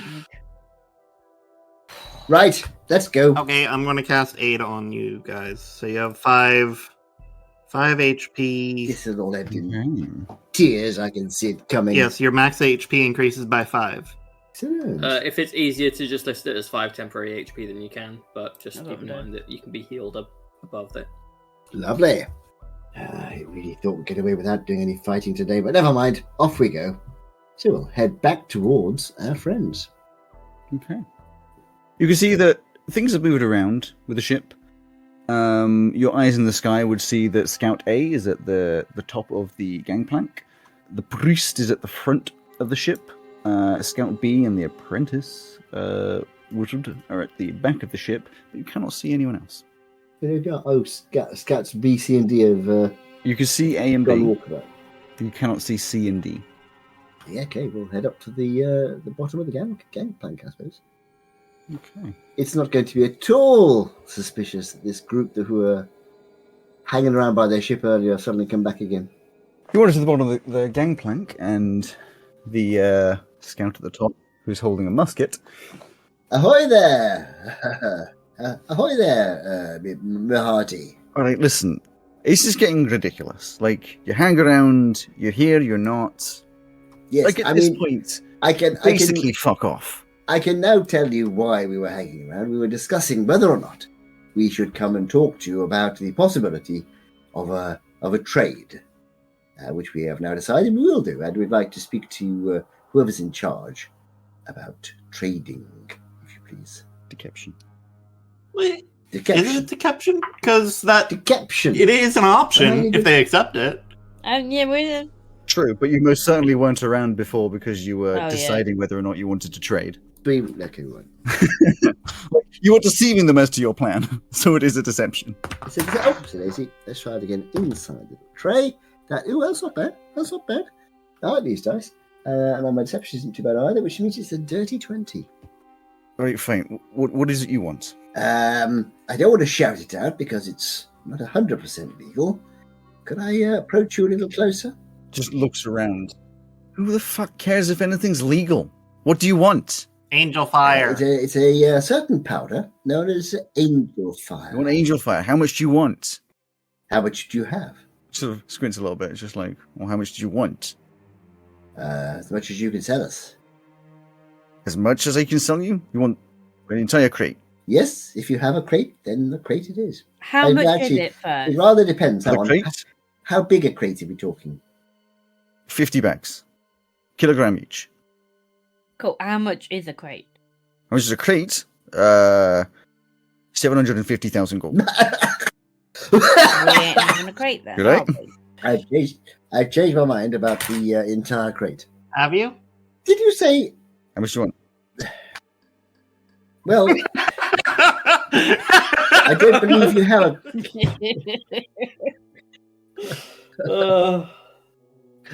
I don't believe you have a crate that big. I mean, nobody has a crate that big of angel fire. All right. Of course, if you could prove it to us, Why do we made him captain? I may be able to rustle up some money. You never know. That's not what I'm laughing at. As soon as we were like pirates, but not like going around killing everyone pirates, I knew exactly this was going to happen regardless of distribution. Give me a performance to cover up the fact that you I all just did went, not. I was not doing that. Performance. Huh? I Yeah, didn't no, either, to enough be of you did. honest. It's not only did I know that this was going to happen as soon as we got to our first thing, this is going to happen every time. Yeah. You got a 9. He just looks at you. He's like, we don't have to prove shit to you. You either buy it or you don't. Money first, product after. Right, I'm going to try and persuade him. No, I'm not. I'm going to do a charm person. Okay. Attempt to charm a humanoid. Blah, blah, blah, blah, blah. Wisdom saving throw. Blah, blah, blah, blah, blah. What's the DC? 16. He fails. He's my mate. He's my friend. He's my buddy. All right. Yes, really would be interested to see that, Crate. I mean, obviously, just to be on the safe side. Well, listen, I would, but you know what captains are like. I'll be in trouble. I'll be overboard. Bullet in my skull. Ooh, nasty, if I'm nasty. letting you down to the cargo deck. So, like, realistically, as much as I want to help you, it's self-preservation. I absolutely, old chap, absolutely understand. Where is your captain? Our captain's quarters. Captain's quarters, I see. Huh? Any chance? Well, because they're all scouted out and prepared because, like, we kind of expected that you'd come back and that there might be a problem. Obviously, you wouldn't make a problem. We're good friends here, but like, everyone's posted and ready in case there's going to be some kind of attack. And I'm here just to make sure that you don't get on the ship. And if you do attack, of course, they're all prepared. Up there, you see him up there, and them two over there. He's got a musket up there. Yeah. There's two down in the cargo hold as well, protecting the product. So And what sort of thing would they attack us with? guns, magic, classic stuff. Okay. Yes, of course. I've got a musket myself, which I would hold, sort of presents it like I would be shooting you. As if, eh? Nah. Oh, sick. Can I see that? I'm not convinced I'm supposed to give you my weapon. But certainly you could make a persuasion check to try to. Would Ozzy couldn't? Well, I mean, I guess you could, but you're not the one with the charm. So this chest of Atrified Silence is fascinating. How big is it? Crate, not a chest. Crate, beg your pardon, crate. How sort of big is it then? Is it sort of a huge thing you can't pick up, or is it a smaller one? Or Oh, you'd struggle to pick it up on your own. I mean, there's 50 kilogram bags in that. That's 50 kilograms worth of stuff, huge. So it's pretty big. So about this one. Large. Yeah. That's amazing. So yes, I can imagine when you put it down the hole, it must be quite tricky to get down there. So heavy an object as that. Gosh. Oh yeah, we got a lava, so you're fine. I see. Yes. And is it sort of just piled on top of something, or sort of stuff on top of it, or is it very? I wasn't in charge of putting it down there. It's all coded and stuff. Oh really? That's very interesting. How does that work? Just like a little serial number coded onto the box, so we know what's in what. Oh, do you remember all the codes yourself? Do you? That's No, it's all in the ledger. Oh, ledger. Yes. That's the ledger in the captain's cabin, is it? Yeah, that's the one. Ah, yes. Thought so. Right. Pesto's gauntlet starts to gently whir, and only Ozzy can hear it. That's because Ozzy has leant down to you and gone, I'm still on Imperial. What's a kilogram? I don't know. I just say it's about the size of my head. Yeah. So, Well, it's a size, not a weight thing. Jolly interesting. So, 50 kilograms. Gosh, that's an awful lot. Yes, more than any one person could pick up and, for the sake of argument, teleport away. So, yes. Gosh. Well, chaps, what do we think? Shall we, Can I cast Thorn Whip and pull Scout A off of the boat towards me? Or try to? I was going to say, you can certainly try. Now, with Thorn Whip, I believe you can whip and attach, but it would be the next round you can pull them? Or can you pull them with the same action? You pull them with the same thing. Is it with the same action? Then, in which case, you can certainly try. I would assume it's a strength contest. Is this a surprise round, or are we rolling initiative? Or are we going? If you were to do this, yes, it would be rolling initiative. It would count as a surprise round because they are friendly to you, so therefore I'm not currently expecting you to attack, but we'll still be doing the initiative. Now, when we do the initiative, which I will ask you to roll in just a second, we've got the whole new initiative thing, which I will go through with you because I don't imagine all of you remember exactly how that was going to work. And of course, for the benefit of the podcast, who haven't seen our homebrew document. So I've named it initiative dropping. I haven't seen it anywhere else, but I'm sure other people have it. It's fairly simple. Once the initiative has been rolled, but before the gem has slotted the players into the order, the players can choose to drop their initiative number to anything lower than the rolled initiative. So you can effectively choose your order as long as you don't choose to go faster than you rolled. So we'll write down all of your numbers, and then we'll go from there. So, Pesto? If you'd like to see the document, which has all of our homebrew on it, go to our Patreon where Alex. Really? Yeah, I could stick that. I could probably stick that on there. I'll probably make it not like attached to my G drive, but I could probably make a thing for that. Am I initiativing first, or? And you will.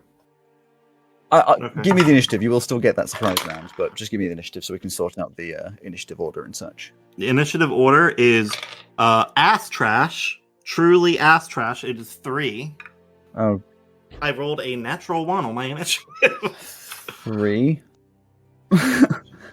Uzi. Oh, I also got a 3, but I rolled a 4. Monty. 12. Good lord, people. No, I haven't. I beg your pardon. I forgot on my bonus. 16. There we go. Niffy. 19. 19. And Ooh, does Pumpkin roll separately Right or after. on your turn? 5 It's immediately after you. Yeah, it's like they use my initiative. So but my they're guys as well. I'll put them in as 19. My That's 3. how that will work. Right after.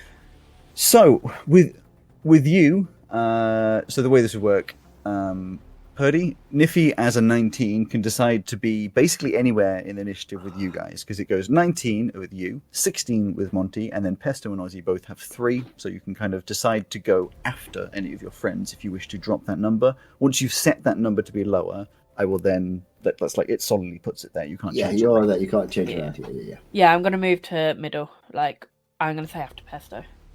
After Pesto, so you can pick a number between 4 and 15. 8. 8. Monty, do you want to change your positioning, or are you happy with your 16? I'm happy with my 16. Okay, so first things first, the music goes. Second things second is a surprise round. So, Pesto, the range of your thingamaddoodle is about 10 feet. 30 so feet. It's 30 feet? Really? I Yeah. thought the Thorn Whip only had 10 feet. Well, Thorn Whip is 30 feet, and it Yeah, pulls no, them fair 15 enough. feet. on success, yeah, so you whip out, so... what does it look 18 like? to It doesn't hit. have to look like a thorn, of course. In the center of my gauntlet, a little spool is whirring really, really fast, and then I shoot it out from the center of the gauntlet, and then a spiny little it's almost like a piano string Okay. with little barbs on it. Goes out and attaches and pulls them. Okay, rips And it around. It does 1 piercing damage. Does it need to roll to hit or anything? It was an 18 to hit. Wonderful. I didn't hear that bit. That would, of course, hit. And you said it does 1 damage? Yeah, and it says there isn't a save to pull them. It just has to hit. Really? That seems That's what I'm reading. wildly powerful. If the attack Perfectly hits, fine, the then. creature takes a d6. Oh, I and believe you. If the creature is large or smaller, you pull the creature up to 10 feet closer to you. It's because there's no effect if it doesn't hit. It just doesn't do anything. I believe you. It's just surprising. So you yank them, I presume, 5 feet Into the towards you, water. over the edge. Yeah. They hear, sploosh. They fall into the water. Obviously not dead. At which point, of course, everyone else goes. Huh? Right. Yeah. The order from there. First up is Scout A, who goes, well, bloody hell, looks like I've been pulled into the water. They're going to scramble towards a ladder, which is much further around the front, so they're just going to swim over to... in fact, actually, they'd know that the ladder is on the other side, so they're going to start swimming. 5... Oh, that's fine. 5, Yes. Did you say you only did 1 point of damage? Yeah. Don't- Does it add It's a my can- spell mod? It's a cantrip, no? It should have scaled at It this is. level. It does an extra d6. You're right. 2 damage. 2 in total or 2 more? 2 in total. I rolled another Wow. 1. You know what? 100% increase, baby. yeah, let's go. It's just going to start swimming around. He doesn't have a swimming speed, so it's just going to be half of his normal movement, so it takes a while. Now, there's nothing to say he can't attack from down there. So he's going to. I'll give him disadvantage for treading water and attacking you, because it seems unreasonable that he'd be able to just attack from the water normally. So therefore, he's going to pull out the musket and shoot at you. Where's the thing? Right, there it is. So, does an 18 hit you? No, it doesn't. As the bullet shoots towards Pesto, Are you going to use Silver's Arm? curves towards me and just hits into my shield. What are you using for that? Nothing. My curse redirects all ranged weapons to me if they're within 10 feet. 10 feet. Yeah. Fair enough. I'd forgotten about all that bullshit. And that is a reload of... So that'll be them. Next up is going to be... I like that it worked the first time. It would have hit me too. 18 is my AC. I think I've noticed as well, like, so that kind of stuff is really cool. I love it. If I was a part of the team, it would be really fun. I think the reason I hate it when it happens is just the way you fucking say it. It's always the way you say it. Monty! It's because I knew that you'd forgotten about it. Monty, it is your turn. You said it was within 10 feet of you. Yeah, if it targets a creature within 10 feet of me. It's fine. I can put a radius on you of 10 feet. Sure. A circle. What colour Well, would not that any of them know that. It wouldn't have been. I feel like we just discovered it. Not okay. the radius, but... What colour would you like it to be, Jay? Perps. Purple. That's the Knew one. it. It's There you a go. particular shade of purple that you see if you're looking at purple with tears in your eyes. Gotcha. So if you could match that, that'd be great. I've done it. Kind of. Anyway, so that's your radius. So Pesto obviously completely engulfed in that. Or at least more than 50%. Yeah, Monty, what you do? Monty, I presume, can I see Scout B? You can't see Scout B. I can't see it, but I can see the apprentice. Yeah. In that case, I can't do what I was going to do because the apprentice isn't holding a metal weapon. So that ruins that particular plan. So I shall whip out my pepper box, I should say, which is a range of 40 feet, and I shall go at the one I can see, with the apprentice wizard. Okay, roll to hit. 15. Hits. Whee! Oh no! No, because you don't have a rifled weapon, remember, you can't add your dex mod to the damage. 3 and 3 is 6. 6 damage. This bullet fires off, scrapes across and into the shoulder, and blood splurts out and lets out this yelp of pain. Sorry. He was not sorry. I will make one note. Ozzy's the most likely to notice this. Everybody on the shoreline, all the other people on different boats and things, some of them have a little look. None of them give a shit.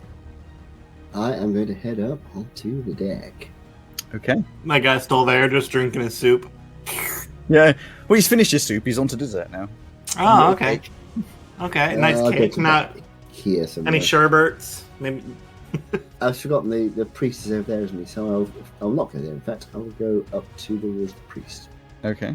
5, 10, 15, 20, 25. So he's standing On the Sort- stairs. sort of I'll make it there. easy for you. He's standing on that space where the stairs are. Yeah, so I'll come up alongside him. Yeah. Afternoon, Father. Okie dokie. I mean, he is not a priest. That is just referentially what I can call him. Exactly. Next up, Scout B is going to take a couple steps over to the edge, stand in front of the apprentice wizard, and will take a shot at Monty. Not very nice. 16 to hit. Which is going to miss. Yeah?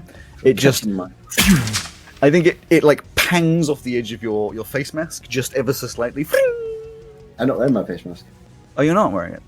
Well, it misses, no, goes not all wearing the it. way to your ship, and then bounces off the face mask. My cunning plan is that people won't recognise me when I put my face mask on. It passed you into the distance.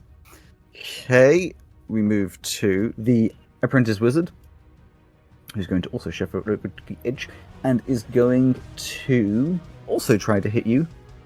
Montificacious. Does a Just because I shot him? 19 hit. Yes. That is my Yeah. That's my armor class. Actually, does it hit? It's my armor class exactly, so maybe it doesn't it actually. Yeah. Yeah, does it? It's meets it beats it. When Purdy knows the rules instead of you, you'll know you're doing it wrong. I was just hoping for the best, you know. You gotta try. 6 damage.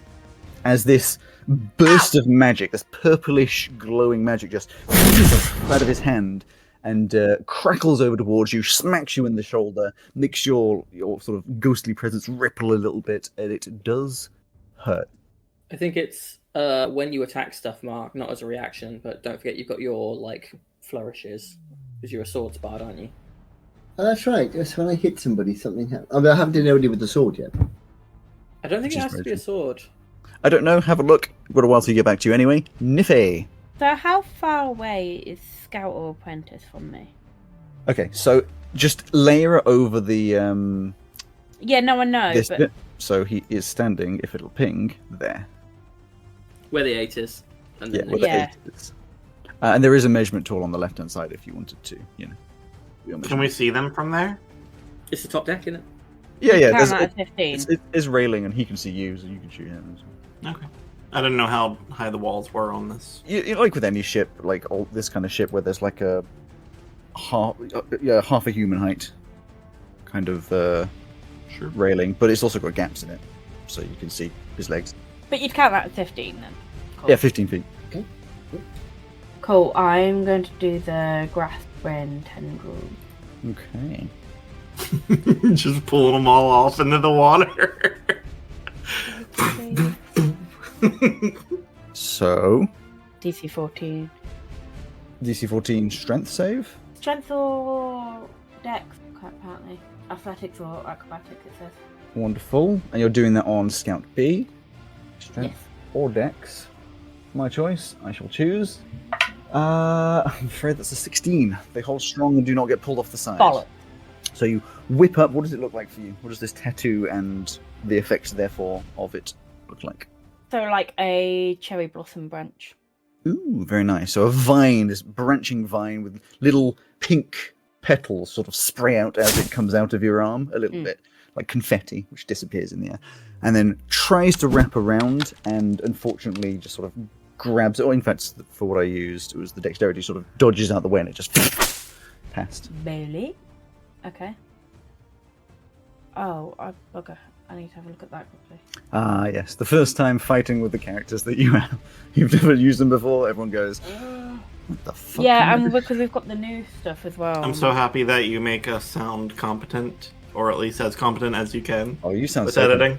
Do you know how good we all sound at maths after the editing's done? It literally sounds like this. Like you have complex numbers, you go 17. And you're like, oh, I'm going to roll 66. 23. To reload my musket, it takes one attack or one action. So the descriptions are annoyingly bad. It says one attack or action. Effectively, it is one attack action. So if you have a thing which lets you attack twice, yes, you can load it as your second attack. If you cannot attack twice, then it's just your action. Second to reload. attack. Yeah, so I will pull out a musket and load it then. It would already be loaded. Oh, okay. Unless you've already fired it. I'll give you that. It's loaded into I battle. just... Okay, that's If fine he by me. doesn't practice gun safety. My brain went, I wouldn't walk around with it loaded. I get 2 attack actions. I believe the pepper box has a magazine of slightly more, doesn't it? 4, I think it is. Yeah, reload 4. So you wouldn't need to reload for that anyway. Just Yeah, but keep I mind just you. I know. I was reload. just seeing if you. I tell you what, I did reload because I had a second attack action I forgot about because it's not on the. I know. I was going to say that, but you don't need to. You can't really into it.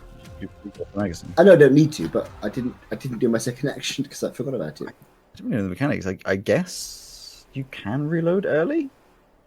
I have no idea. Don't see why not. Yeah, I'll just say yeah. I mean, like in an actual pistol, you couldn't pull out the magazine and load it, but I don't care.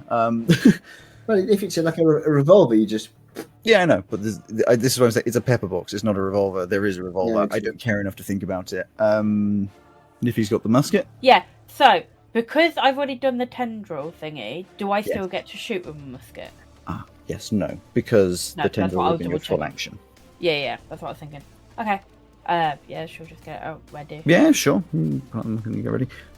It is Pumpkin next. Could you quickly let me know what Pumpkin's health and AC are? Just going to have it on the initiative tracker so I don't have to ask every time. Do you need that for my little guys too? No, I don't have those in the initiative because I didn't think they got their own initiative. They come right after me. Yeah, But they do only- have their own ACs in each. Yeah, I might come to Oh that in a second. my. 17 AP and 45 HP. I have no idea what you said because Rowan's laugh was just I said 17 AC, 45 HP. wonderful. They have the most health out of any of you guys, I think. No, probably not. Yeah. Oh, actually, yeah, I don't know your guys' ACs. I'll work that out later. It doesn't matter. What does Pumpkin do? Fuck it. Fly up to Scout B and bite. Okay. Yeah, so they could fly just in front of them. So they go to... Let's put them there so that you can see within 5 feet. And roll an attack. Dirty 20. Hits. Just flies straight at Scout B, who's got this musket out, and just chomps into the side. Utter surprise. I mean, yeah, it's a dragon, but like also, what the fuck? What the fuck? Ooh, nice. 14 altogether. Ooh, very nice. This chomps out. No, they don't have 14 health left. This They do have 14 left. chomps out like. Oh, okay, cool. Oh, no. If they've got less than that. Chomps out like most of the shoulders like missing. You can see bone is crunched in, like the side of the body bleeding out. This pirate just screams and Eating shit. Pumpkin just like takes this bite, tears and just spits this chunk of meat out onto the ground. Does a bit of a Cool. Is Pumpkin doing anything else? Can it move forward 5 more feet? Well, it can't move into the space. Oh, yeah. Oh, that's true. Sorry, I thought that you just described him as being dead. No. No, he's not dead. He's very much alive and screaming. I'm not very happy. He's just having a very bad time. Yes. And it's about to have a The worse. dragon just bit his arm mostly off. I do feel sorry for these guys. They were just having a nice quiet day. Okay, yeah, that's fine. Wonderful. You hear some clumping and bumping, and Uh-oh. from down below pops out Scout D, who goes, "What the f*** is going on over here?" Scout D is like a melody in my head. So it comes out from down below. Sees Monty straight away and is just going to shoot you. Hey, get back to your post! Now, he has a revolver. Does a... Ooh, that's not good. 13, I assume, does not hit. There you are correct. So just comes out, goes, "Ah!" fires off a bullet in it, past you. What the fuck? But they do have 2 attacks, and because they don't need to reload with a revolver, they shoot again. Does a 16 hit? Nope. So 2 shots. It's really impressively fast. Both of them miss. Is he trying to fan it? Exactly. Fans it and just completely. Shit, it's a new move! Okay. The priest is up. Who's going to right next to you? Why is everyone attacking me? Get Because me you're down. right there! Is going to, as a bonus action, use Divine Eminence. I thought you were about to say divine intervention. I was like, Jesus Christ!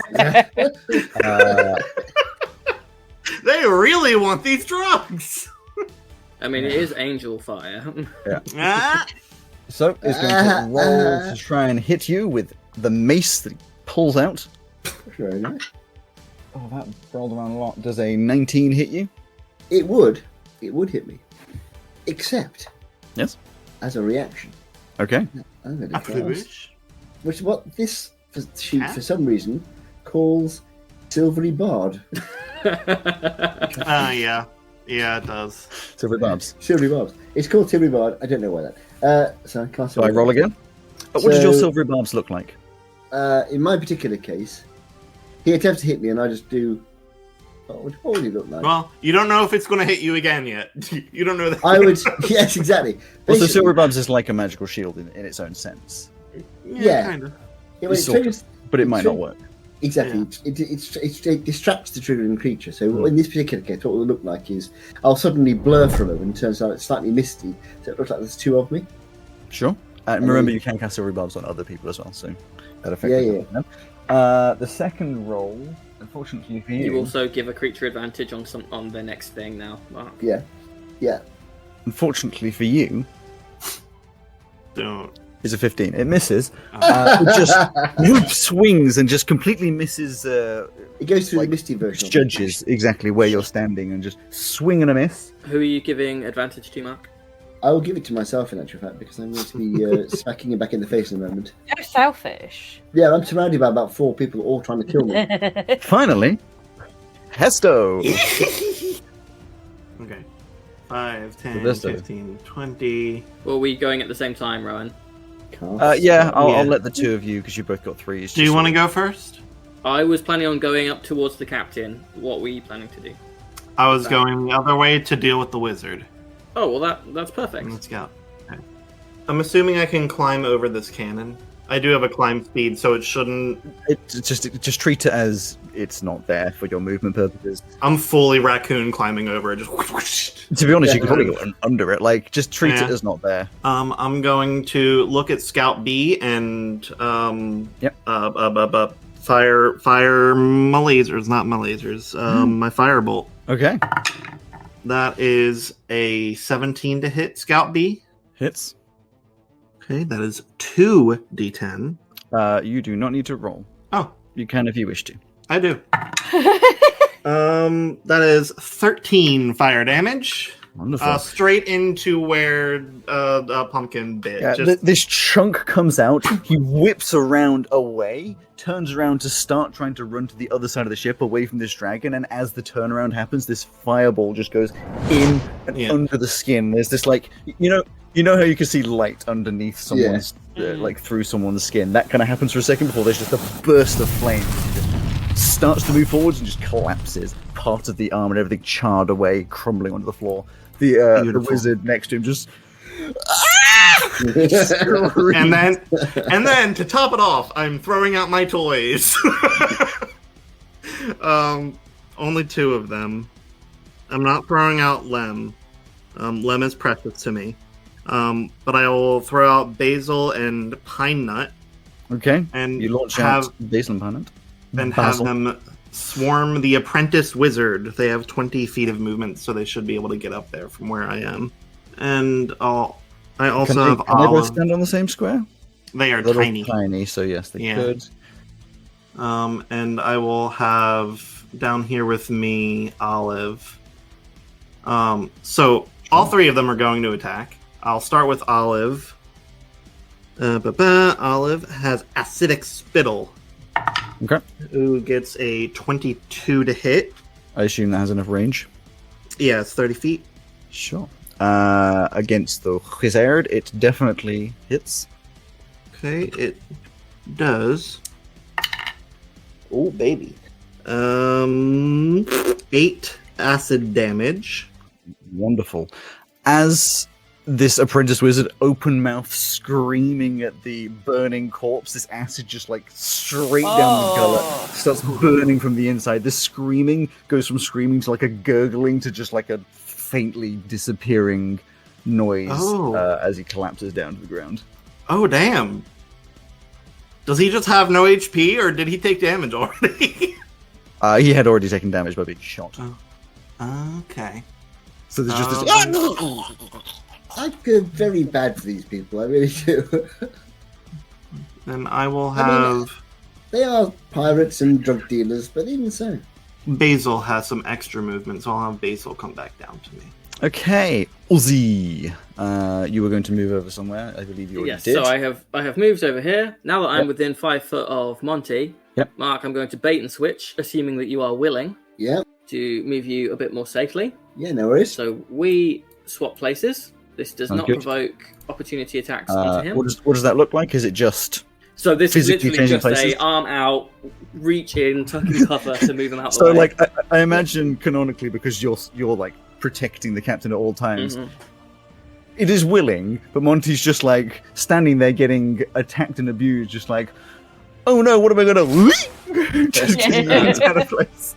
And as part of that, Mark, until the start of my next turn, you add 3 to your AC. Oh, excellent. This, by the way, for everyone, because this didn't happen at all in C3, This is what a tank is. This is what a Yeah, tank I does. have gone for.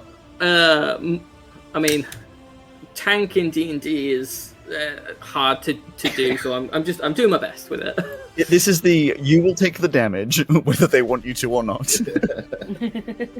So add 3 to your AC mark until the start of my next turn. I'm then going to Repentant Strike the Priest. Okay. This is just the reskin Tree Strike. Yep. So this is +8. So that's a 22 to hit. Certainly does hit. So this is with my Battle Axe. So I do my D8 and I get a D6 on top. Because It's of it being a Tree massive Strike. swing slicing upwards. 11 plus 4 for 15 mixed damage. slashing and radiant damage. Just cleave up the body, slightly above you on the stairs, so cleaving up the body. A big slash from like hip up to shoulder appears, blood dripping out. Sure. Oh, the rest of you would see as like the axe hits him and he starts to bleed. Like small green wisps of energy would flow through the air from him towards me, like a small stream of blood and water. Horrifying. Creepy. Because I hit him with my battle axe, Alex, I need him to make a con save. Of course you can. There is no complaining, by the way, when future combats are like hard. I've hit one person once. No, I'm just saying with the setup, you'll complain him. No, I'm. So you wanted a con save from the priest? Yes, please. 17. No, he succeeds.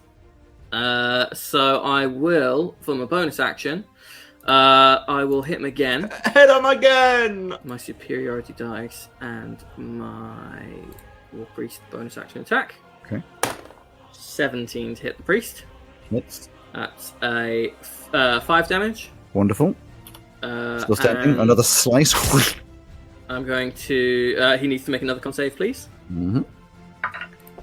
A 5. Not quite so successful this 5.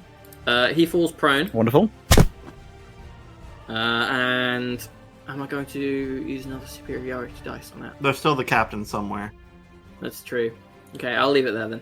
That's my turn. Wonderful. We move on. It is going to be Scout A, who's going... Probably can't see Niffy, so he's going to shoot first and then wander around, so he's going to fire. They're in the water.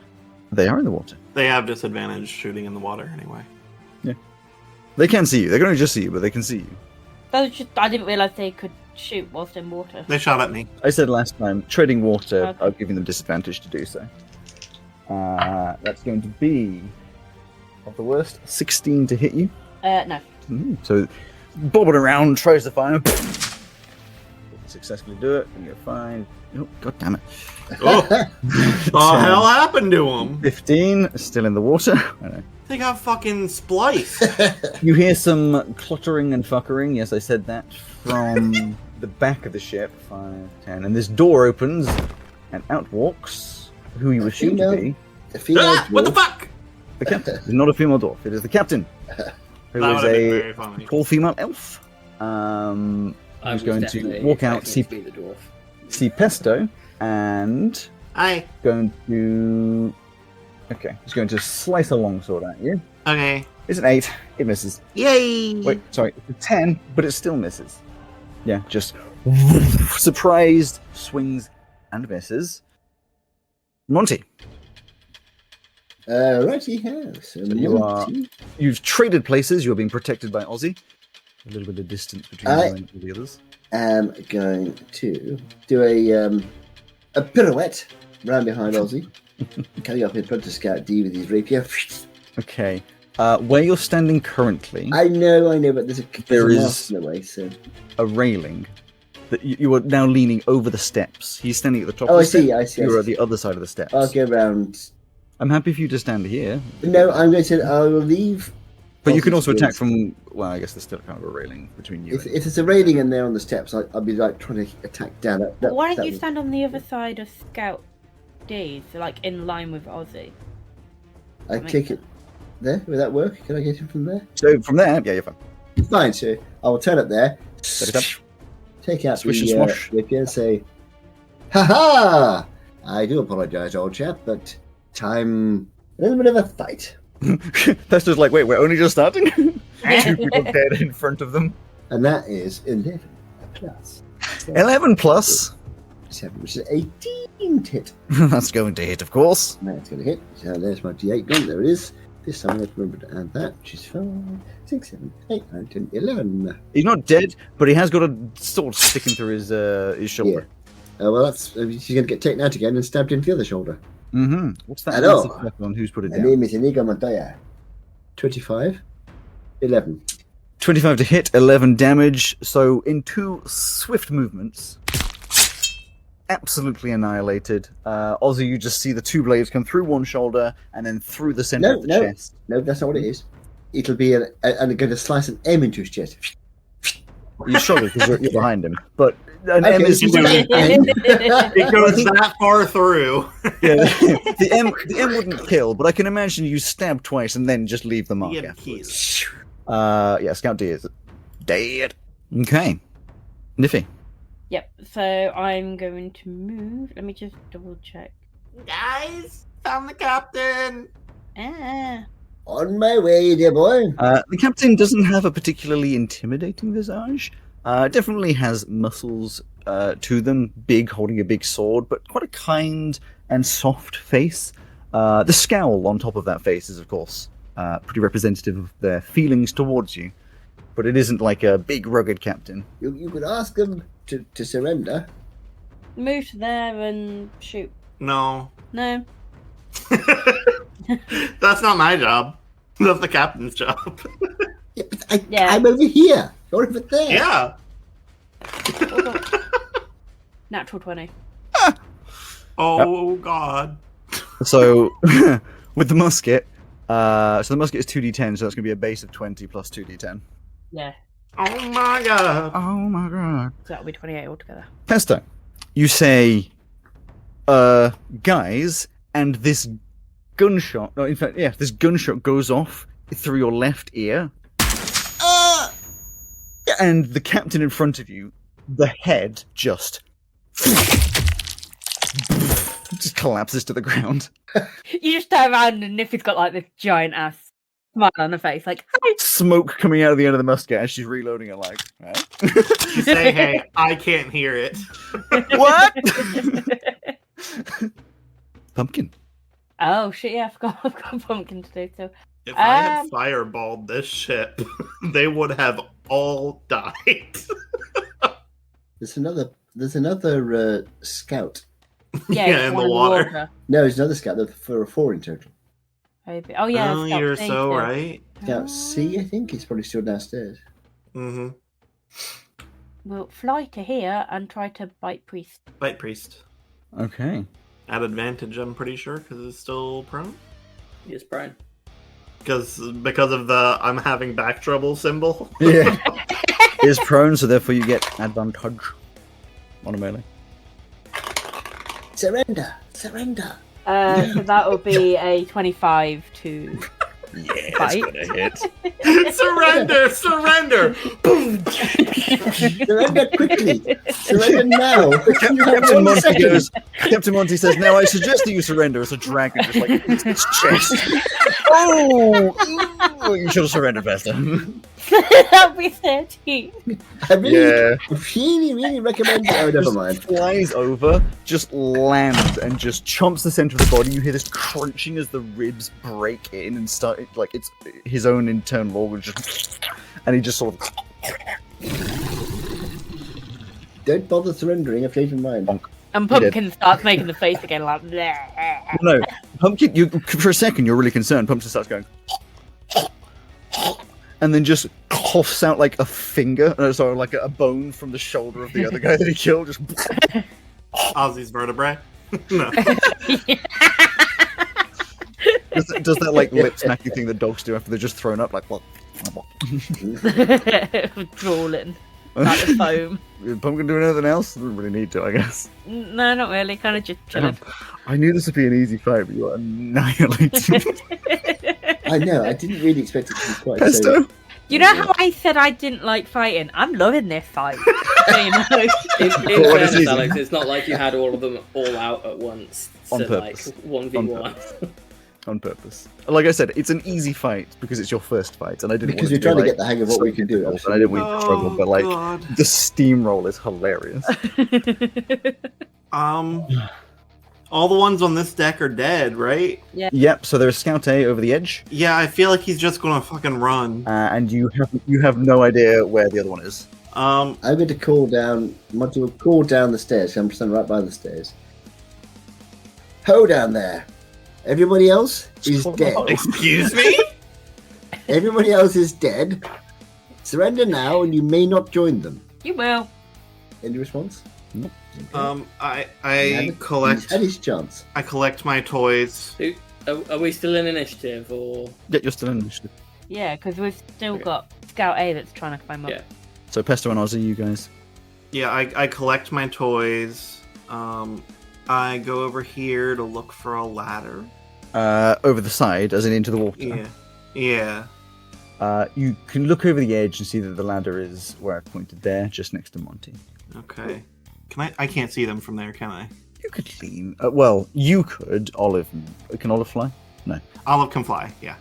Then Olive could, being able to Cool. fly. Sort of look over the edge a little bit. Yeah, then I'll lean over the edge, fire a firebolt. Sounds good. What sword? Dirty 20. Dirty 20 is going to hit. I feel like in the water they should have some reduction of damage, but I'm not going to do it. Fire's hot It's- enough. Underwater has... Yeah, nothing has but they're not damage resistance, it's just whether or underwater. not he's So considered. I won't bother for now. I don't think it's going to go. 18 damage? Yeah. Oh dear. Just trying to stay afloat with this musket, just flames across, and by the time the flames have cleared, all you see is just some bubbles coming up from the water. That means he's still breathing. No, that means there's air coming out the lungs. Yeah. That's all that means. That's the fire burning. Is he confirmed dead? Well, he ain't coming back up. But Well, he's it's got a confirmed dead. cross on him, so... Do I see anyone down those stairs that Scout D was at the top of? No, looking down those stairs, you don't see anyone. Obviously, you're looking down the tunnel of the stairs, but then Okay. you can't see the whole of the cargo bay. Sure. So. So You are still in initiative. I will move. I can get to here, and then I think I can go one more. Okay, when you stand there, just before you do your movement, there is Scout C down there, who currently has lantern in hand, about to throw onto the ground, and a middle finger pointing at you. But it is not his turn, so he cannot take that action. Okie dokie. Okay, so I will Repentant Strike. Yep. That is an 8 plus 8 for 16. Hits. Excellent. 10 damage. Okay. And I need him to make a con save. Does not kill them, but you slice across, take off that middle finger, and like slice across the chest as well. Con save is going to be an 8, so they don't succeed. So he falls prone. Yep. And I will use my bonus action attack with advantage. The second he falls prone, before you take that attack, kind of as a reaction, the lantern in hand hits the ground and just explodes. Far more than just, a lantern hits the ground. Like, it explodes in a fireball. Sure. Could you please make a dexterity saving throw? And also, Monty, Pesto, Niffy, and Pumpkin, can you also all make dexterity saving throws? So everybody, in fact. I fail.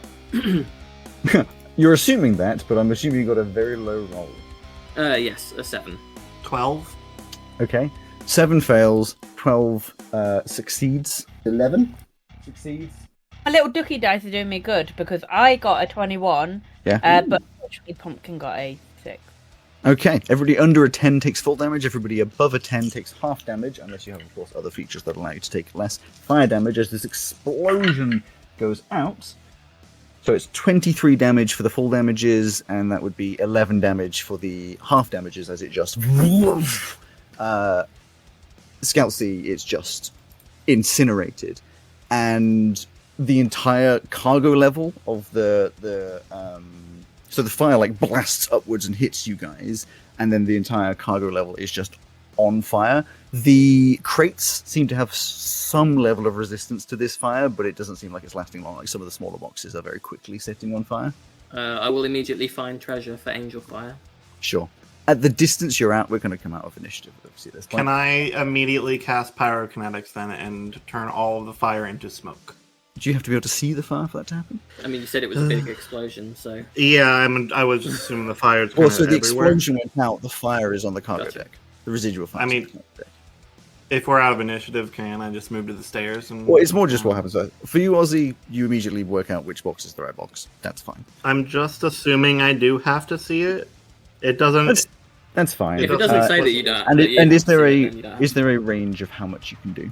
It just says pick a non-magical flame within range and extinguish it to either create fireworks or smoke at that location. I'm not going to say it's all of this because it isn't. It is too big of a fire for something like that. I will say, however, in combination with Ozzy immediately knowing exactly which is the right box, the sort of path towards the box you extinguish into smoke. Mm-hmm. So you can get to the box isn't on fire, around it isn't on fire. The rest of the cargo deck remains on fire to spread within due time, but not immediately. Sure. If we open it and start throwing the bags into the bag of holding, You can do. I would imagine you could get, 6 seconds. Or just tip it. Like, well, you wouldn't be able to tip the whole thing, but like with all of you rushing down there, I reckon you could do it in probably I'll say a round. Enough like hands and such to do it in a round. Get my toys to help. Yeah, exactly. Like, there's enough of you, and it's a wide enough gap. Like, you can coordinate. It's fine. Cool. So you grab 50 bags. I assume run. Yeah. Sure. You run off the ship as it just starts to engulf in flames as you get off the entire I was going thing. to say, is this a better ship than ours? But I shan't bother now. It is smaller and not It better. is, yeah. That's good. The entire better than our thing team. goes up in flames. It'd be so fucked up if he gave us a ship that was better than our ship to take in the second episode after we designed it. It'd be so fucked up. That would be so funny. You can see that a lot of people around you immediately react to unmoor the ship and just get it the fuck out of there. Thank you, thank So you. it just like sails. They don't care about you. It just in fact, actually, they don't take up the gangplank. You're still running off whilst they're starting to get this thing out of here. You're like, whoa, whoa, whoa, whoa, whoa, and it just like starts sailing out into sea on fire, I was flaming going to go away. and have a look in the captain's cabin, but I don't think I shall now. Well, you can if you want to. I'm not going to. It's a little The on fire. captain died in a single hit. Yes. I don't think there could have been too much. But we did get to keep the 1,000 golden gems. Yeah, you already Yep. found the treasure. And the The sword. I'm just Yeah. reading you sword, which I've yet to try. I'm going to try at some point and get very annoyed by it, I've no doubt. Now, the one thing. So obviously we're 50 minutes over time. Yes. The one thing I will give you, in fact, Niffy, you would be the one that knows this. You said you are aware of drugs and things. Yep. You are 99% sure. You are almost completely convinced that what you just stole is very, very specifically tracked, as in like locationally wise. yeah. You would also be aware that each kilogram, with the maths from earlier, is worth around 15,000 gold. But it is up to you whether you think that How would much be did you worth say it. it was? Each of the kilograms would be worth about 15,000 gold, so the whole thing, all of it, would be worth about 750,000 gold. Your awareness of offloading it fast is pretty high. I don't think we should be becoming drug dealers. I'm not very happy with that idea at all. I think we give this to that guy and he can sort it out. How would they track it in a subdimensional space like the bag of holding? Yeah. That's yours to question if you wish to. I do. But the question is, what do we do with it if we don't give it to this chap? No, we're definitely giving it to him. Your best assumption would be they'd know where it is as soon as it came out of the bag. You have no idea if they'd know that you were the ones that sold it to someone else, if that was the case. You basically have little clue other than Niffy knowing that, like, people take this shit seriously. That is a lot of money. Like, even in this world, that is a lot of money. Can't take it that seriously. I only had like 5 guys guarding it. 6 and a captain. They only had 6 guys guarding it here. Yeah. Is this not where you need to guard it? I'm giving you the information and letting you make the choice. Letting you make Yeah, the no, choice. this is Ozzy's thoughts. Nope, we're going to give this to Mr. Killer. As the flames burn in the background, people sort of going, Well, there. You escape hurt for sure. I don't think any of you Not are like really. exactly. You're not like on death's door, but you are hurt, a little burnt and such. That 5 temporary HP that whoever gave us, that's all I took. Yeah, but Pumpkin is on about half health. Yeah, I'm on no, about half health. So Pumpkin is probably Pumpkin's like hurt. licking some wounds and not I'm on particularly. about Yeah. half health, thank you very much. Yeah, your captain's hurt, You are? and Oh, you well. have a lot of very expensive drugs. Fun times. So we give the guy 40. It's tracked. Yeah, man. Uh, We don't have to take it out of the bag of holding until the second we know we have someone that can give us a lot of money. And then it becomes their problem. I hope you enjoyed this episode of Magic Myths and Mayhem. Thank you to Dark Fantasy Studio and Nicolas Judy and Ovani for the use of their music in this episode. And a big thanks to you for listening. If you want to hear more behind the scenes content, alongside extra art and lore, please consider joining our Patreon by searching Magic Myths and Mayhem on patreon.com, or watch our extra content and games on twitch.com. For now, thank you for being here, and we look forward to seeing you next time. I'll see you then.